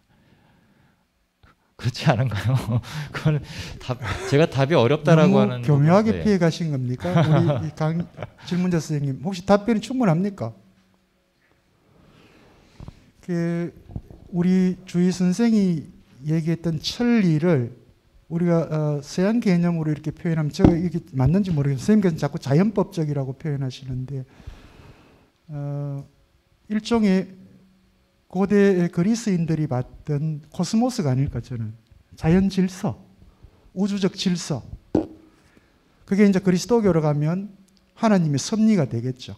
그런 그러니까 그게 이제 계몽적 시대에 오면 뭐 자연법 이렇게 이제 표현이 되기도 합니다만 그런 의미에서 인정이라고 표현했을 때는 사람이 가지고 있는 정감의 능력이니까 그러니까 인간이 갖고 있는 뭐 그게 희노애락 애호욕인지 모르겠습니다만 모든 감정의 상태가 거기 다 들어있는 게 인정이라고 표현한다면 이것이 합일되는 과정이 어떤 걸까요? 천리와 인정이 합일되는 혹은 지극하다라고 하는 이 관계가 그걸 한번 생각해 보시면 할아버지와 손주의 관계 이게 참 묘하네요. 할아버지의 그 행위가 이 천리를 어기는 행위였는지 아닌지 그것부터 한번 우리가 생각을 해보시면 될 것 같고요. 아니면 그 행위가 인간 안에서만 이루어지는 천리하고 전혀 상관이 없는 일이라고 이해가 되는지 어떤지 이런 것들까지 한번 해보시면 우리 강의자 선생님이 뭔가 답변이 가능하지 않을까 싶은데 유학자들이라면 어떻게 답변을 저는 했는데요. 그 뒤에 이어지는 단어가 무섭습니다. 천하 모든 사람이 죽이고자 하는 마음을 갖고 있을 땐 그걸 따르는 것이 직이다라고 얘기를 합니다. 그러니까 이 부분에 대해서는 천하의 죄를 지었다라고 하는 말이 어떤 것인지를 자연스럽게 생각해 본다면 거기에 대해서 문제를 회피하거나 돌려서 답변한 게 아닙니다. 유학자들은 명확하게 답변을 한 건데 저는 그 부분에 대해서는 마찬가지로 명확하게 그건 문제 삼을 수 없죠. 그건 효의 문제의 범위를 벗어나 있는 문제라고 저는 생각을 합니다. 개인의 죄는 아니었던가 봅니다.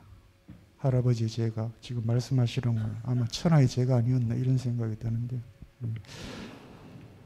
그건 나중에 한번 우리 사회에서 또 전체적으로 많은 담론을 통해서 수습해 가야 될 문제이기 때문에 그건 한번 어떻게 지켜보시고요. 예, 또 다른 질문 있으면 질문해 주시기 바랍니다. 예, 선생님.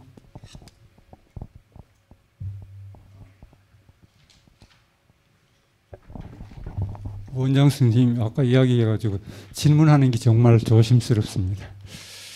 저는 헌법재판소에 대한 이야기를 좀 묻고 싶습니다.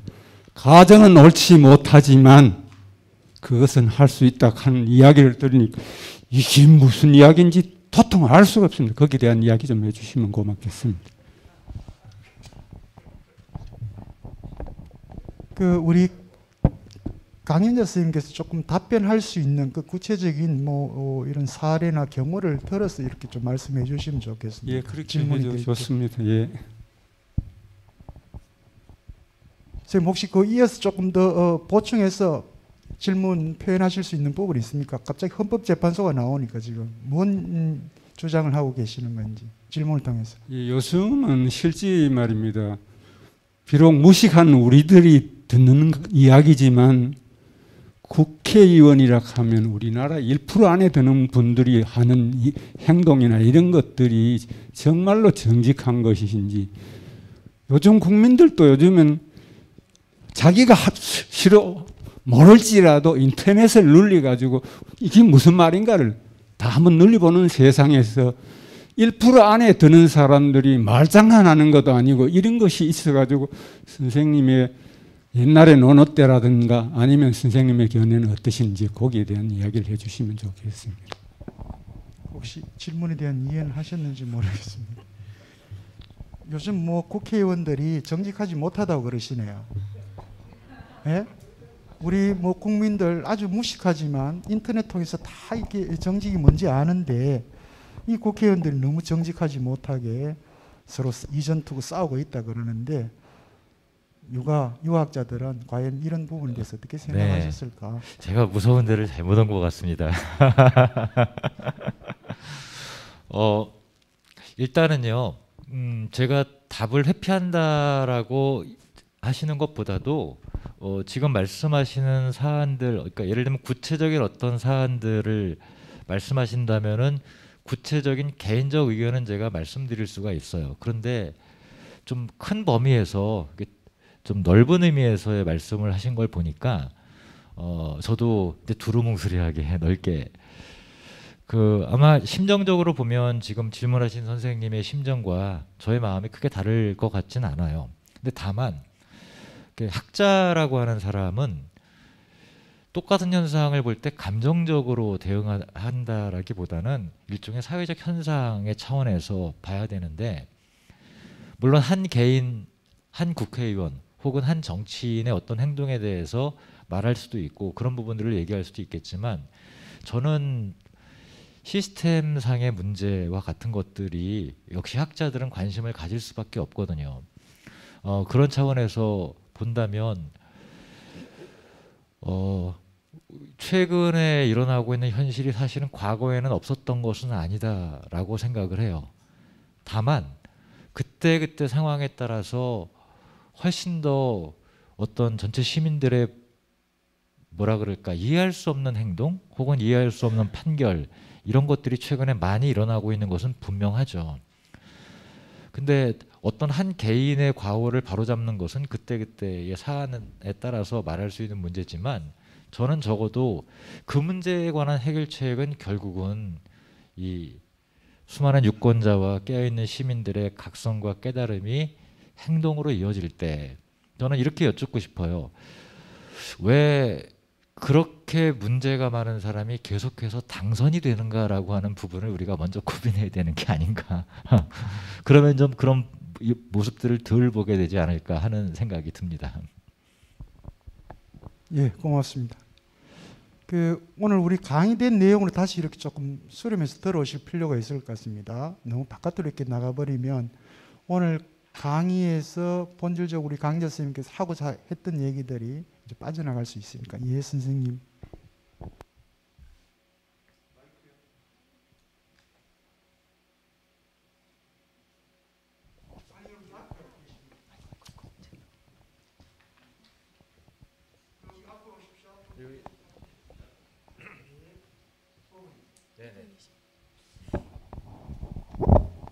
예, 강의 정말로 잘 들었습니다. 지금 우리 그 형사법 중에서 그 정언 거부권이라고 있지 않습니까? 거기 보면 친족이나 또는 가족 뭐 이렇게 연관된 사람은 그 형사법상 불리한 정언을 거부할 수 있다 이렇게 되어 있거든요. 그럼 결국 이것은 지금 현재 우리가 이야기하는 사회 정의와 양립 이쪽 관계를 좀 우리나라가 법으로 이미 말하자면 효와 관련될 수 있겠는데요. 효가 그런 사회 정의 혹은 법보다 앞선다라는 것을 지금 우리 사회 전체가 대한민국의 민주공화국이 인정하고 있는 것이 아닌가 하는 그런 옅은 생각이지만 그런 생각이 얼핏 들어서 한번 물어봅니다. 네, 그 좋은 질문이십니다. 그런 부분 여전히 우리 사회에서 다른 나라의 경우에도 아마 같은 권리가 인정되는 걸로 알고 있는데 제가 오늘 그 말씀을 드렸던 것은 뭐냐면 효와 사회 정의가 양립 가능한가라고 질문을 던지는 것과 정직이 사회 정의와 양립 가능한가라고 질문을 던지는 것은 문제 제기 방향이 다르다라는 부분을 말씀드리는데 초점이 있었던 겁니다. 그러니까 효와 사회 정의를 대립된 시각에서 볼 수 있는 현실의 사건도 꽤 있습니다. 하지만 정직이라고 하는 문제를 하필이면 그 이야기 속에서 선택했다라고 하는 것이 어떤 의미를 갖는 거냐라고 이야기를 한다면 첫 번째 질문하신 분의 문제를 제가 회피한 게 아니라 주위에게 만약에 그 얘기를 물었으면 내 아버지라 할지라도 천하의 죄진자를 내가 어떻게 용서할 수 있겠느냐라고 답을 했다라고 명확하게 제가 답변을 드린 거예요. 그러니까 그런 부분의 가치 지향의 선택에서 적어도 현대적인 시각에서 보더라도 여전히 합리적인 차원의 답이 과거에 있었기 때문에 육아가 그렇게 오랫동안 지속될 수 있었던 게 아닌가. 더 나아가서 효라고 하는 개념이 논어에 등장하는 자로 18장에서는 전혀 연결되지 않았다라고 하는 지적이 대단히 중요합니다. 무슨 얘기냐면 효의 영역은 시대마다 범위가 달랐다는 거예요. 그러면서 제가 이런 설명을 드렸었죠. 공자시대의 효는 기본적으로 인간의 심성이나 마음의 문제와 연결된 바가 없습니다. 공자 이전에도 효가 있었고요. 근데 그것은 제사 전통하고만 관련이 있었다. 그런데 부모와 자식 간의 감정적 유대라는 문제, 그 계기를 끌어들인 것이 공자의 중요한 기여입니다. 따라서 우리는 오늘날 효라고 하는 개념을 새롭게 정의할 수 있다라고 하는 거죠. 예컨대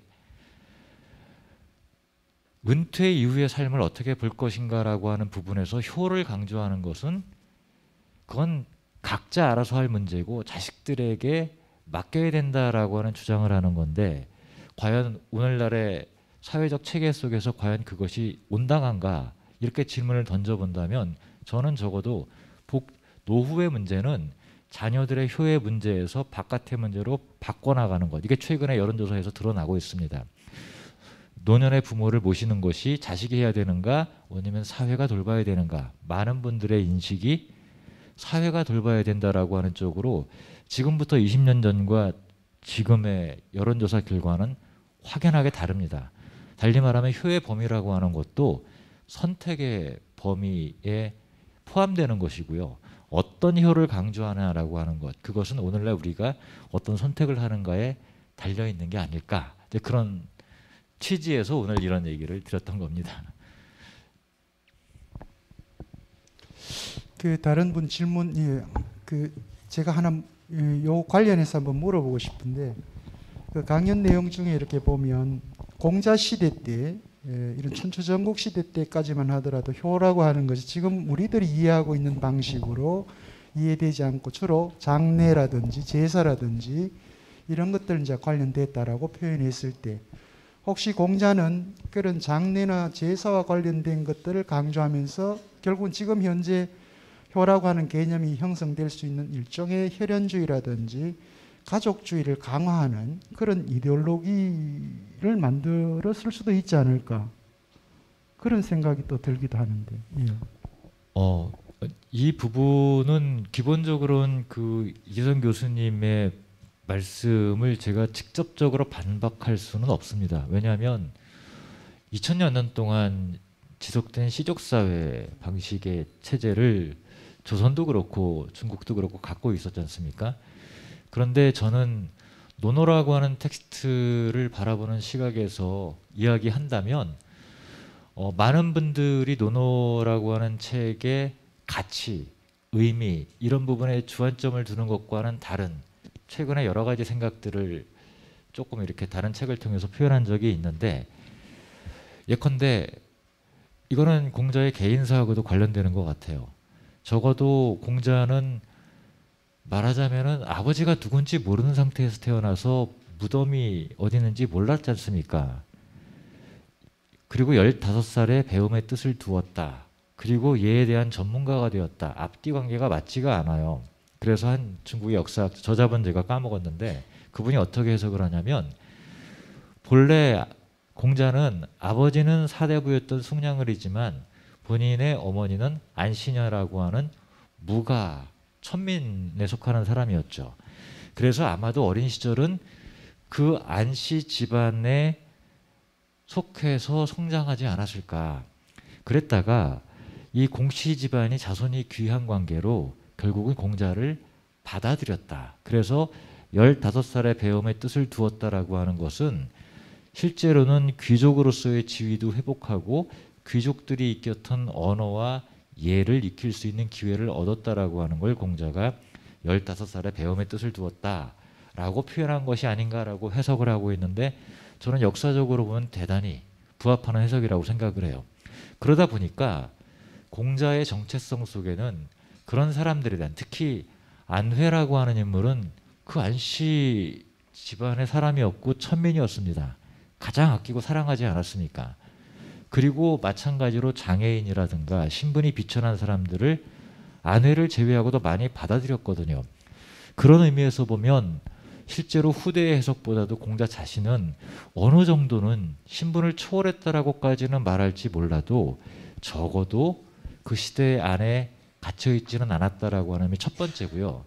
두 번째는 물론 당연히 공자에게서 그 혐의를 두는 것은 맞죠. 그런데 그건 시대 전체가 갖고 있었던 사회적 특징이라고 본다면 오히려 저는 노노라고 하는 책이 우리들에게 드러내는 첫 번째 관계는 부자 관계가 아닙니다. 사제 관계입니다.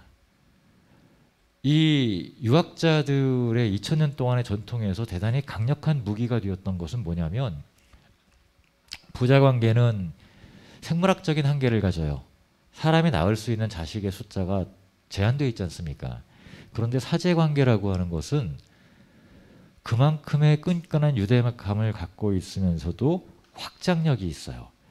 그리고 더 중요한 것은 스승과 제자의 관계도 중요하지만 제자들 간의 관계에서 바로 이게 유학이 이 2500년 동안 지배력을 발휘할 수 있었던 굉장히 중요한 시스템인데 이 사제관계를 사회 전체의 모델로 확장하려고 했던 전략이 유학이 승리할 수 있었던 굉장히 중요한 성공의 요인이라고 생각합니다.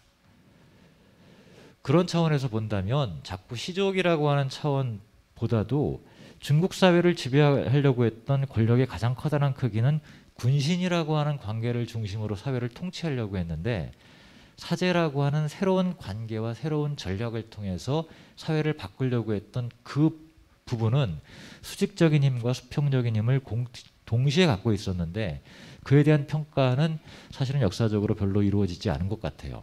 오히려 우리는 그 수평적인 유대라고 하는 것이 어떻게 가능했던가라고 하는 것을 유학에서 찾아봄으로써 사실은 우리 시대의 많은 학자분들이 군자라고 하는 개념을 시민과 연결시키려고 한다라고 하는 그런 논의들이 꽤 있는데 그런 것들을 함께 논의해 봄으로써 새로운 가능성을 찾아보는 것도 하나의 전략일 수 있지 않을까 좀 그런 종류의 상상은 해봅니다. 예, 고맙습니다. 예, 질문해 주십시오. 예, 교수님 강의 잘 들었습니다. 예, 저도 이제 이 강의가 있기 전에 저는 생각은 이제 정직은 사회 정의와 양립할 수 없다고 평소에 생각을 했거든요. 오늘 교수님 강의를 들으면서 여러 가지 뭐 안티고네 얘기, 뭐 주의 그 얘기 쭉 설명을 들으니까 저도 결론은 정직은 사회 정의와 양립할 수 있다. 교수님과 같은 결론을 이래 가졌습니다. 예, 그런데 아마 이게 저는 좀 잊어버렸는데 좀 어제 그 수성인 문학에서 광장 최인훈 작가님 광장에 이제 어디 그 교수 대구대 교수님 하셨는데 거기도 마지막 결론은 그 자다 우다 남과 북 아니고 결국 제3의 길을 선택하더라고요. 그 주인공이 명준 그 사람이. 그래서 아까 좀 전에 그 교수님께서도 솔직 뭐 충직 그 사회 정의 이제 뭐 제3의 길을 갔다고 저는 느꼈거든요. 그래서 지금 뭐 교수님 그 오늘 강의를 듣고 저도 평소에 오래전부터 정직에 대해 정직하면은 사회에 좀 자기가 뭐 손해보고 이득을 이래 손익을 따지었을 때 어떤 데는 손해보고 어떤 데는 이제 그 이득을 보는데 그 조그만한 어떤 소규모적인 어떤 그런 정직을 할 때는 다 해결이 되는 것 같은데 오늘같이 정치적인 어떤 이런 매스컴 전체적인 그는 뭐 정직에 대해서 굉장히 갈등을 많이 저도 매스컴이 많이 봤거든요. 좀 전에 뭐 전 대통령하고 손자하고 그 관계라든지 뭐 천하의 어떤 나쁜 일, 뭐 사회적 큰 나쁜 일 그런 경우는 굉장히 고민을 많이 하게 되잖아요. 저 사람 왜 저런 발언을 하지? 뭐 텔레비를 안 본다 앞으로 그런 결론도 나올 수 있고 안 볼 수만은 없는 것이고 그래서 이게 아까 질문을 드리고 싶은 거는 중국 학자들은 왜 정직은 양립할 수 있다 없다 두 가지를 생각할 수 있는지 그게 좀 공감하고요. 결론 저의 어떤 뭐 생각 좀 말씀 더 드리고 싶은 것은 이게 정직이 사회 정의와 왜 양립할 수 있는가? 뭐 교수님 강의도 오늘 많이 듣고 제 평소에 가지고 있던 생각을 이제 정리를 한번 해보면요. 대성적인 차원, 큰 틀에서 뭐 우주적인 차원에서 교수님들께서 말씀하셨는데 그리고 지금 우리나라에서도 진보하고 보수 이거 항상 신문이나 방송에 항상 각자 주장만 계속 이게 주장을 극단적으로 하거든요. 그럼 그게 중도적인 어떤 해결책을 만들어낼 수 없는가? 이 두 가지 두가 극단적으로 하지 말고 양쪽에서 그런 어떤 정치적인 어떤 정책을 뭐 펼칠 수 있는 그런 의견을 낼 수 없느냐? 그에 대해서 좀 제가 의심스럽게 가져줬으면 좋겠다 싶고 그리고 이화여대 최재성 교수님께서도 뭐 통섭적인 생각을 하라, 뭐 통섭적인 인간이 되라. 거기도 뭐 평소에 저도 많이 생각했는데 오늘 교수님께서 뭐 이래 쭉 사례를 과거 뭐 들어서 그래 저희 생각이 어느 정도 깔끔하게 정직과 사회 정의는 양립할 수 있다. 이런 결론을 갖게 해주셔서 너무 고맙습니다. 그리고 질문 드린 거 중국 학자들은 왜 그 두 가지 결론을 물음까지 남겼는지 그거 좀 알고 싶습니다. 예.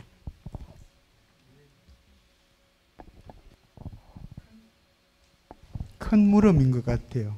왜 현대 중국 유학자들은 이 물음을 가지고 논쟁을 했는가죠. 이 정직이라고 하는 것, 효라고 하는 것이 사회 정의와 양립할 수 있는가 아니면 양립할 수 없는가라고 했던 것은 굉장히 큰 물음입니다. 이건 아마 초점이 현대 중국 사회를 진단하기 위한 하나의 방향이 아니었는가 이제 이런 생각을 하는데 그와 관련해서는 뭐 저보다는 우리 강희조 선생님께서 잘 설명해 주시리라 생각합니다.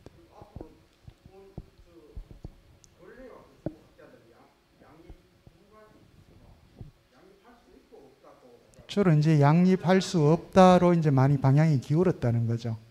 다수가. 예. 그거는 제가 고재석 교수님이란 분이 논문을 상당히 조사해서 퍼센테이지를 얘기를 했는데 제가 지금 기억이 약간 가물가물해서 한쪽이 60% 정도 더 많았고 한쪽이 조금 작았다라고 얘기를 하는데 어쨌든 간에 제가 문제 삼았던 것은 어떤 선택을 했다가 아니라 중국 학자들이 그런 것들이 문제를 삼았던 데에는 중국의 현실적인 문제와 관련이 된다라고 말씀을 드렸는데 제가 중국의 현실 비판을 하기 위해서 이 글을 쓴 게 아니었기 때문에 그럼에도 불구하고 암시하는 문장을 인용을 했어요. 자료집에도 있는데요. 11쪽이고요. 거기 아래에서 그 8번째 줄 보면은 효와 사회정의의 딜레마는 리링이라고 말하도 유명한 그 중국의 문헌학자입니다. 이분이 해당 부분을 주석하면서 이렇게 말을 붙였어요. 지도자, 부모, 스승 등이 아무리 나쁜 짓을 저지르더라도 감춰주는 것이 여전히 미덕으로 인정받고 있기 때문. 이분은 꽤 솔직한 분이거든요.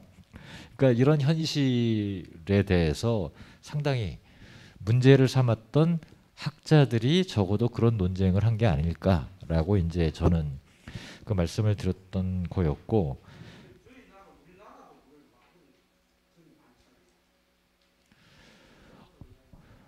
뭐 상대적인 것 같습니다. 그 분명히 우리나라가 적어도 왜 그러잖아요. 많은 분들이 옛날이나 지금이나 크게 변한 것 없네라고 말씀들 하시는데 그거는 감정적으로 느끼는 거고요.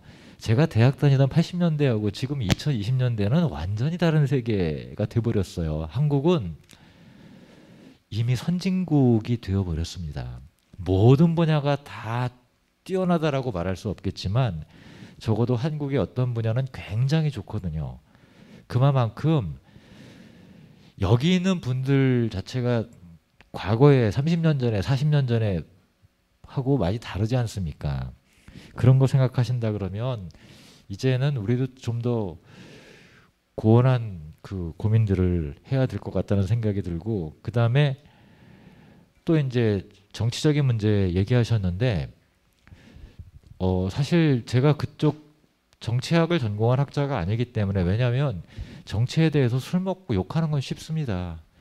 그런데 정치 문제를 실제로 어떻게 시스템을 바꿀까라고 하는 건 단순하게 욕으로 해결되는 문제가 아니거든요. 그런데 제가 한 2년 전에 어떤 선생님을 만나고 나서 크게 깨달은 부분이 하나가 있어요. 뭐냐면 우리나라에서도 대통령 선거할 때마다 여러 가지 논란이 있고 진보 진영과 보수 진영의 갈등이 있고 그런데 그 분이 저한테 이런 얘기를 하더라고요. 김박, 오른쪽을 봐. 네? 일본 거기 총리가 누구야? 아베. 그럼 북쪽을 봐. 그러면 뭐 김정일, 김정은. 그 위에는 푸틴. 왼쪽에는 시진핑. 남쪽에는 그때 트럼프가 있었습니다. 지금 그러니까 우리나라에서 겪고 있는 정치적인 갈등, 혐오의 정치 많은 분들이 문제 삼잖아요. 대한민국의 현상이 아니라 전 세계적인 현상이고 이거는 디지털 미디어라든가 온갖 과거의 선진 민주주의 국가라고 했던 국가들조차도 사실 굉장히 격심하게 겪고 있는 공통의 현상이라고 하는 점도 함께 봐야 된다. 그런데 그런 나라들에서 일어나는 사례와 비교를 할 때 한국은 결코 혐오의 감정이 적다라고 말할 수는 없지만 훨씬 덜 폭력적이고 그것 때문에 누가 다쳤다, 죽었다는 얘기 못 듣지 않습니까?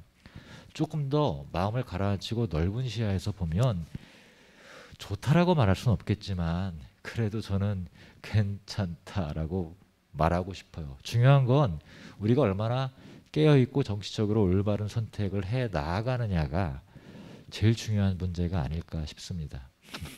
네, 이렇게 자꾸 회피해서 죄송합니다. 아닙니다. 아주 말씀 잘 해주셨어요.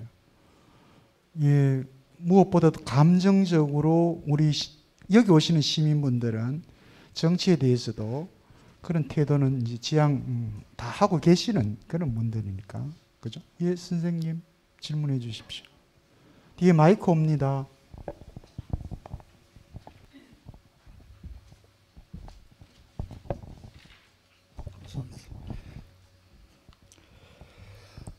오늘 그 김시천 교수님의 그 사회정의와 양립할 수 있는 거라는 제목으로 그 동양 철학을 시작한 그 중국 그 사상과 한때 그 우리 사회를 그 100만 부가 팔렸다 하는 건 엄청난 효율을 바람부는 한 미국인 교수 마이클 샌들의 그 저서하고 비교해서 이 문제를 접근하신 데 대해서는 야, 이거 참 놀라운, 만약에 365도의 각도가 있다면 이게 몇 퍼센트를 차지할까 하는 의미에서는 그 아주 그 엄청난 부분이 차지하는 게 아닌가 싶을 정도로 접근이 그 놀라우십니다. 고맙습니다. 이게 여기에 설명한 제일 첫 페이지에 주에 밑에 보면은 컨퓨셔스하고 컨퓨션스에 대한 깔끔한 그 해석을 내려버렸거든요. 처음에 제가 읽을 때는 참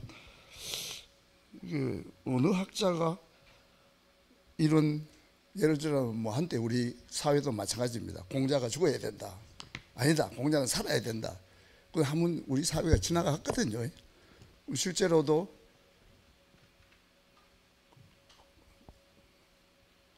중국 가서 공자를 바라보는 것보다는 차라리 한국에 와가지고 공자 기르는 걸 2번 했던, 그게 제가 알기로는 1976년 뭐 대통령이 죽었을 때까지는 본토인 중국에서는 공자 칭송이 안 됐습니다. 그런데 한국은 계속해서 했잖아요. 이런 걸 봤을 때 그러면 이런 지금 몇 분 우리 대구 시민들이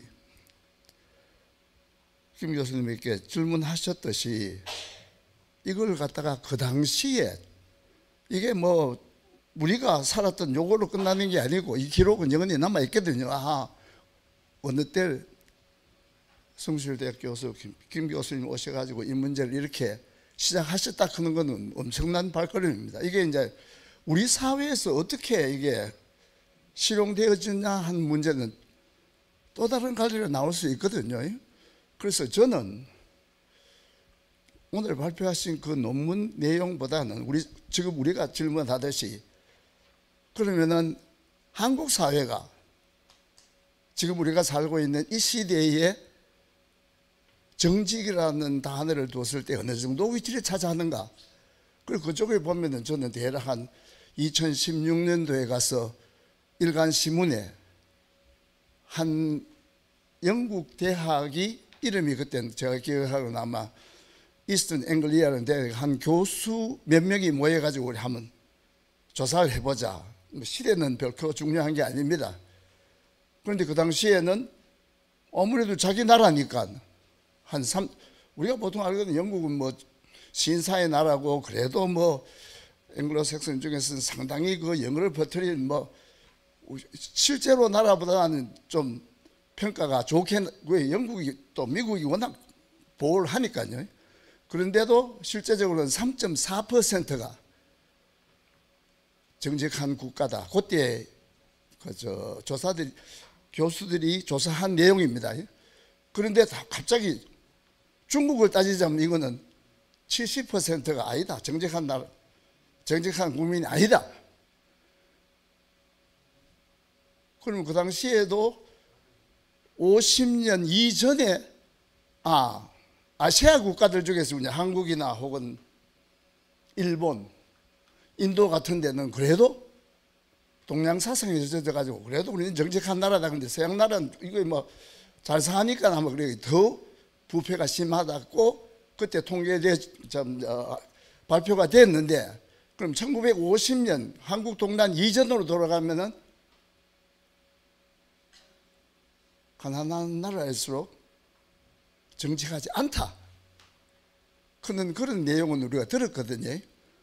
그런데 작년에 2022년도에 그래도 가장 행복한 나라로서는 핀란드가, 그래도 호수의 나라고 뭐 산타클로스가 있었고 뭐 노키아가 있었고 이러니까 이건 세계적으로 다 인정된 겁니다.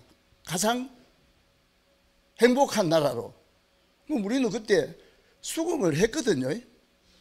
자, 이런 통계를 봤을 때 그럼 과연 우리 한국이 지금 위치에 봐서 어느 정도의 수준에 있으면 어떤 방향으로 나가야 우리도 언젠가는 세계적인 민족이 안 되겠는가? 이런 관점에서 봤을 때에 오늘 좋은 논문을 발표하신 김 교수님께서 그래도 한 이런 정도는 크고 내다볼 수 있는 전망을 해보실 수 있는지요? 고맙습니다.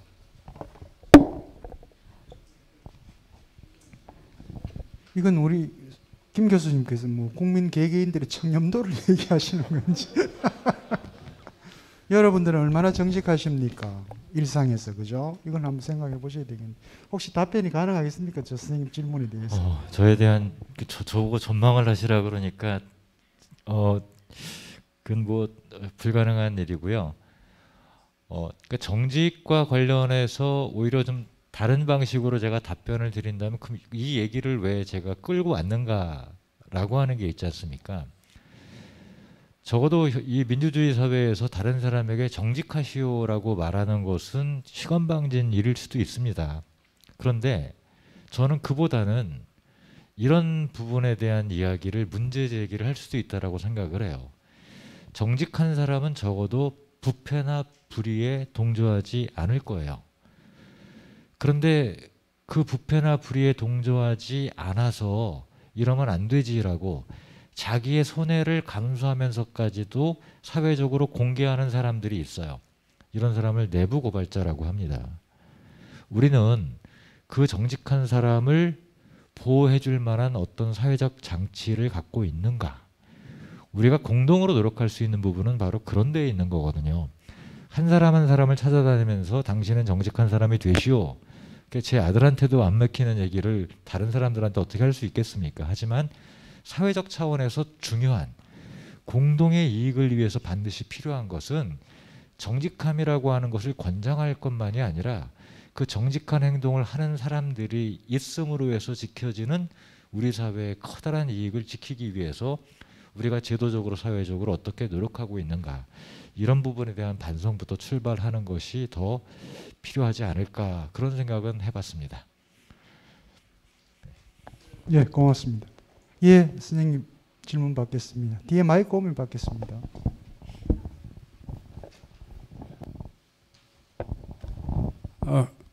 교수님 강의 잘 들었습니다.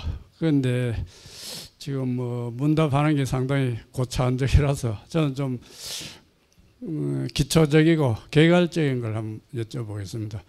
유학하면은 조선 500년 동안에 그 성리학이 그 대통을 잇고 성리학 위주로 모든 사회가 이루어지고 등가라든가 경제 발전도 하고 많은 그 우리 사회에 영향을 많이 끼쳤습니다. 뼛속까지 유학 그 성리학이 들어갔고 그 중에는 또 역기능 작용도 있었다 합니다.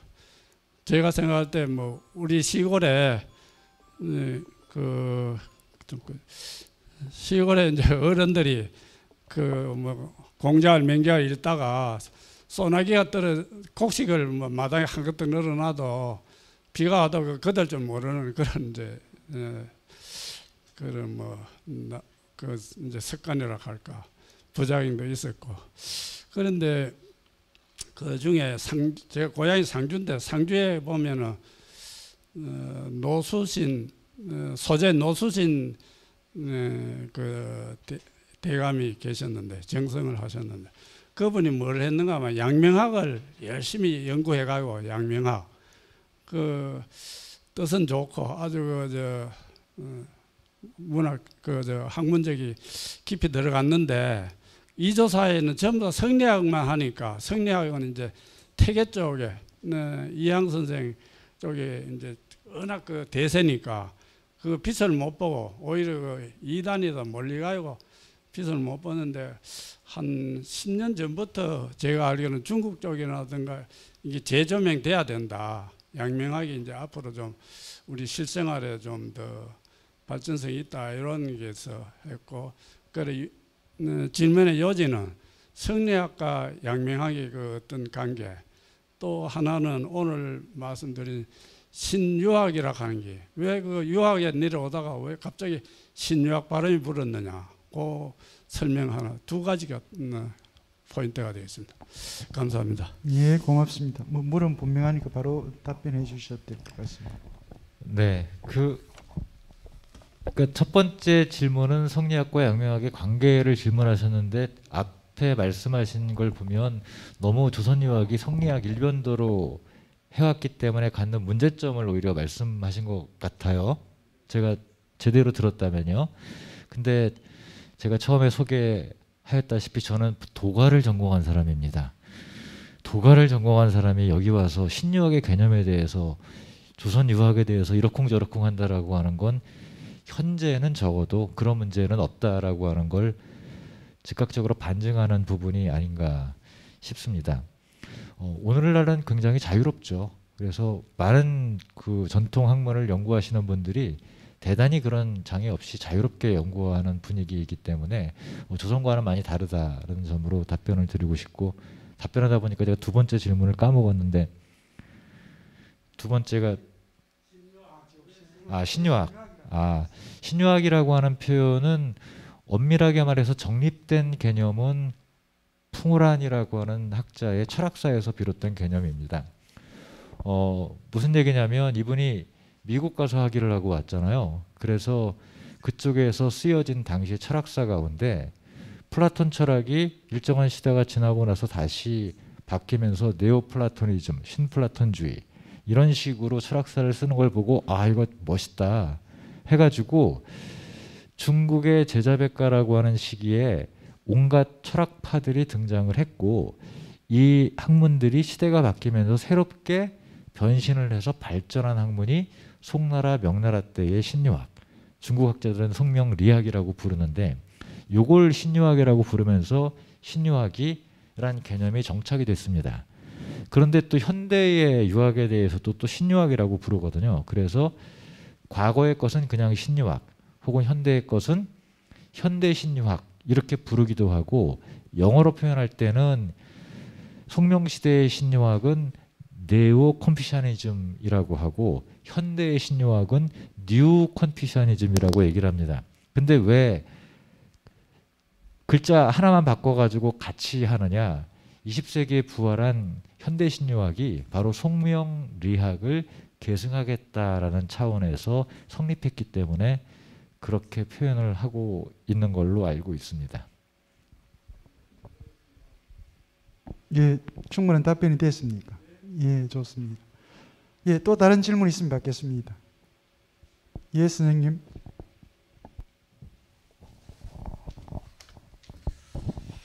예, 교수님의 말씀 감사하게 잘 들었습니다.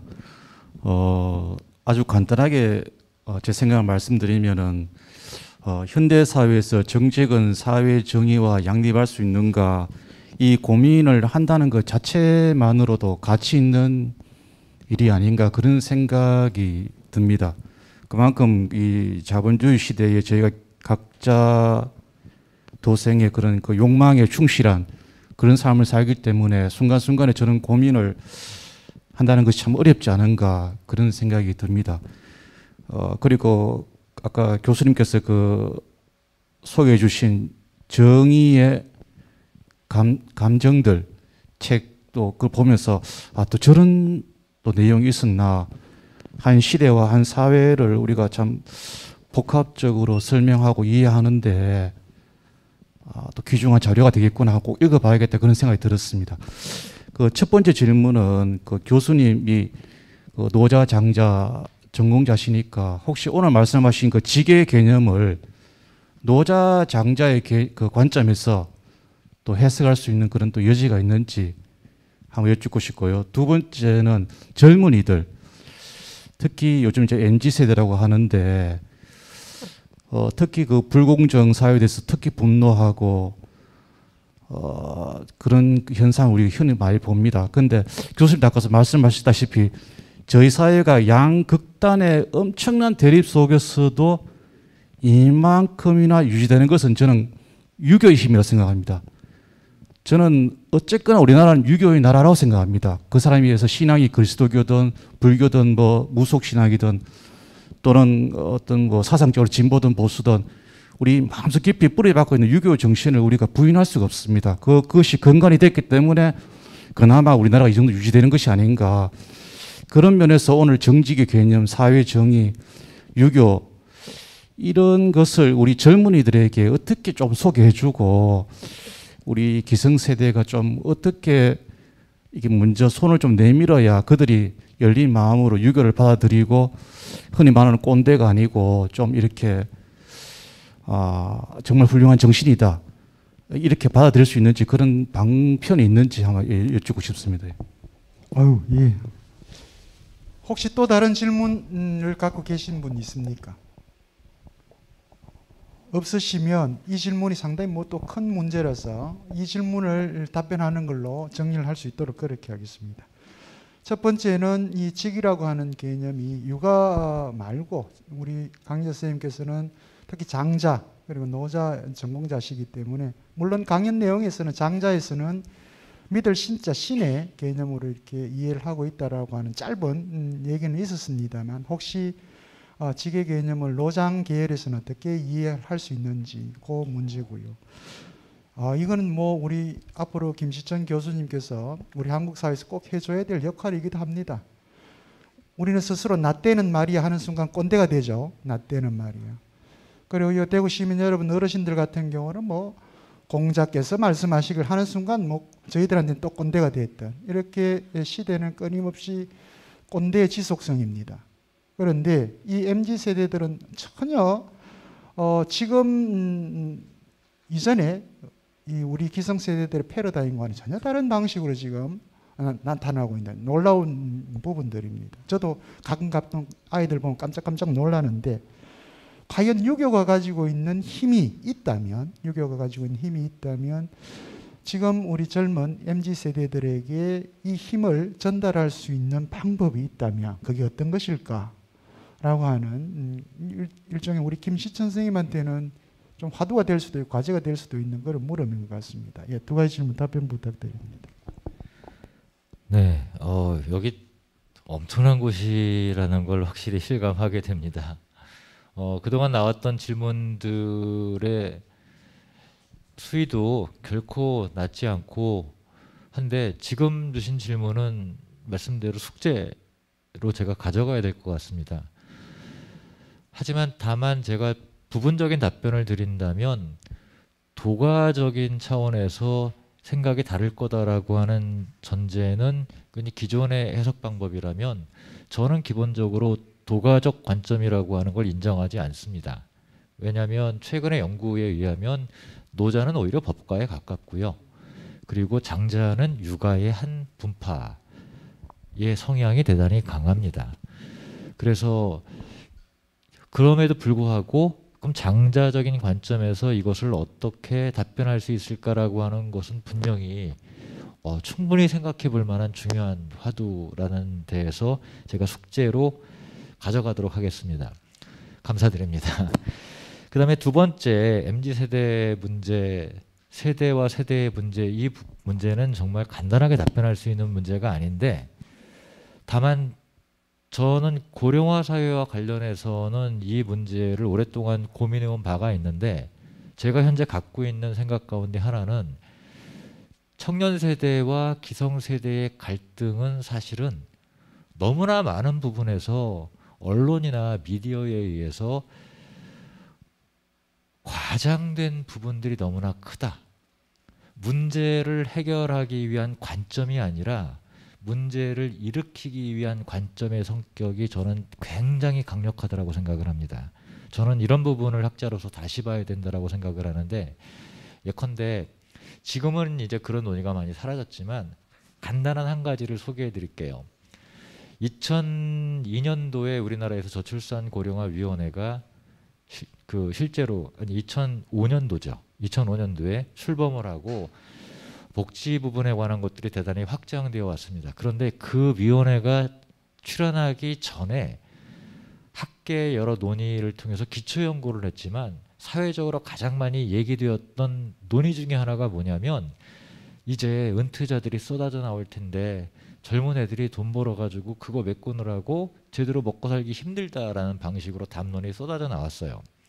그런데 이 얘기는 국민연금 등등과 같은 사회보장제도의 성격과 사실 맞지 않는 담론이고요. 가장 중요한 차이는 뭐냐면요. 우리 사회의 갈등의 가장 핵심적인 축은요. 청년 세대와 고령층의 갈등이 아니라 고령층과 고령층 사이의 문제에서 비롯되는 것이 저는 더 크다라고 생각합니다. 왜냐? 자식이 돈이 많을까요? 아버지가 돈이 더 많을까요? 우리 사회에서 가장 빈곤한 계층은 고령층 가운데서 어떤 분들입니다. 도움을 많이 필요로 하는 분들. 그리고 우리 사회에서 가장 돈이 많은 사람은 고령층이에요, 죄다. 그리고 이 분들이 정책에서부터 모든 것들을 결정하는 위치에 있습니다. 도대체 청년 세대와 기성 세대의 갈등이라고 하는 것의 진원지가 어디에 있는가? 없다라고 말할 수가 없겠죠. 그러면 자식들하고조차 대화가 어려운 이 상황 있습니다. 그런데 그것은 우리나라가 지난 40-50년 동안 겪었던 경제적, 사회적, 문화적 변화는 영국이나 미국 같은 나라에서는 150년에서 200년 동안 일어났던 변화예요. 그러니까 우리가 경제만 압축적으로 성장한 것이 아니라 문화적이고 사회적이고 모든 차원에서 우리를 압축적으로 경험을 했어요. 저도 우리 애와 대화가 안 됩니다. 보는 미디어가 다르고 단어가 다르고 생각이 다르고요.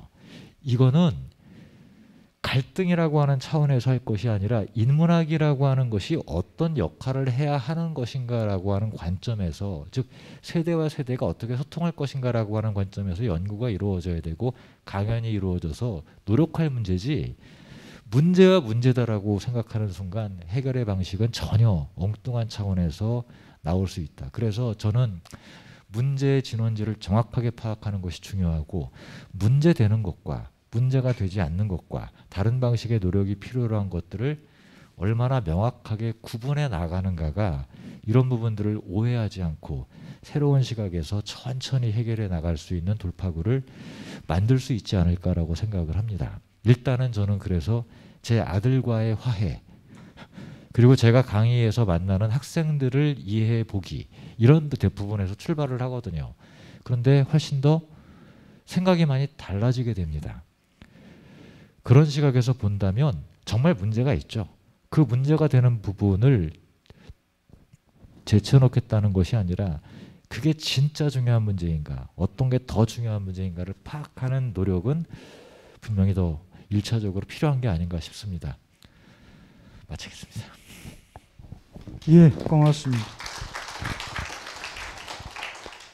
어쨌든 이 직이라고 하는 개념은 오늘날 우리에게도 개인적인 도덕적 규범으로서 뭐 정직성이라든지 성실성이라든지 혹은 진실성이라든지 여러 형태로 이렇게 표현이 되고 있기도 합니다만, 단순히 정직이라고 하는 것은 우리 개인의 행위와 관련된 도덕적 규범으로서뿐만 아니라 우리 사회 전체의 조화로운 질서, 그리고 사회 구조 시스템의 조화로운 변화와 관련해서도 매우 중요한 하나의 사회적 혹은 뭐 윤리적 그런 개념으로도 통용될 수 있다면 그게 곧 사회 정의가 될 것 같고요.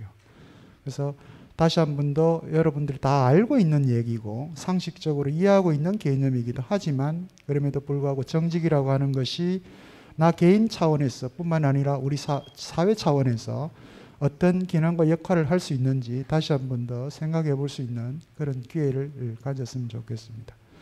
무엇보다도 여러분들도 여러분들 집의 자제분들과 정말 말 그대로 소통할 수 있는 그런 자세 혹은 태도, 거기에서 소위 말하는 정직성과 성실성 혹은 진실성이 거기서 발휘될 수 있다면 저는 여러분 자제분들 MZ세대들과도 아주 기꺼이 원활하게 소통 가능하리라 생각을 해봅니다.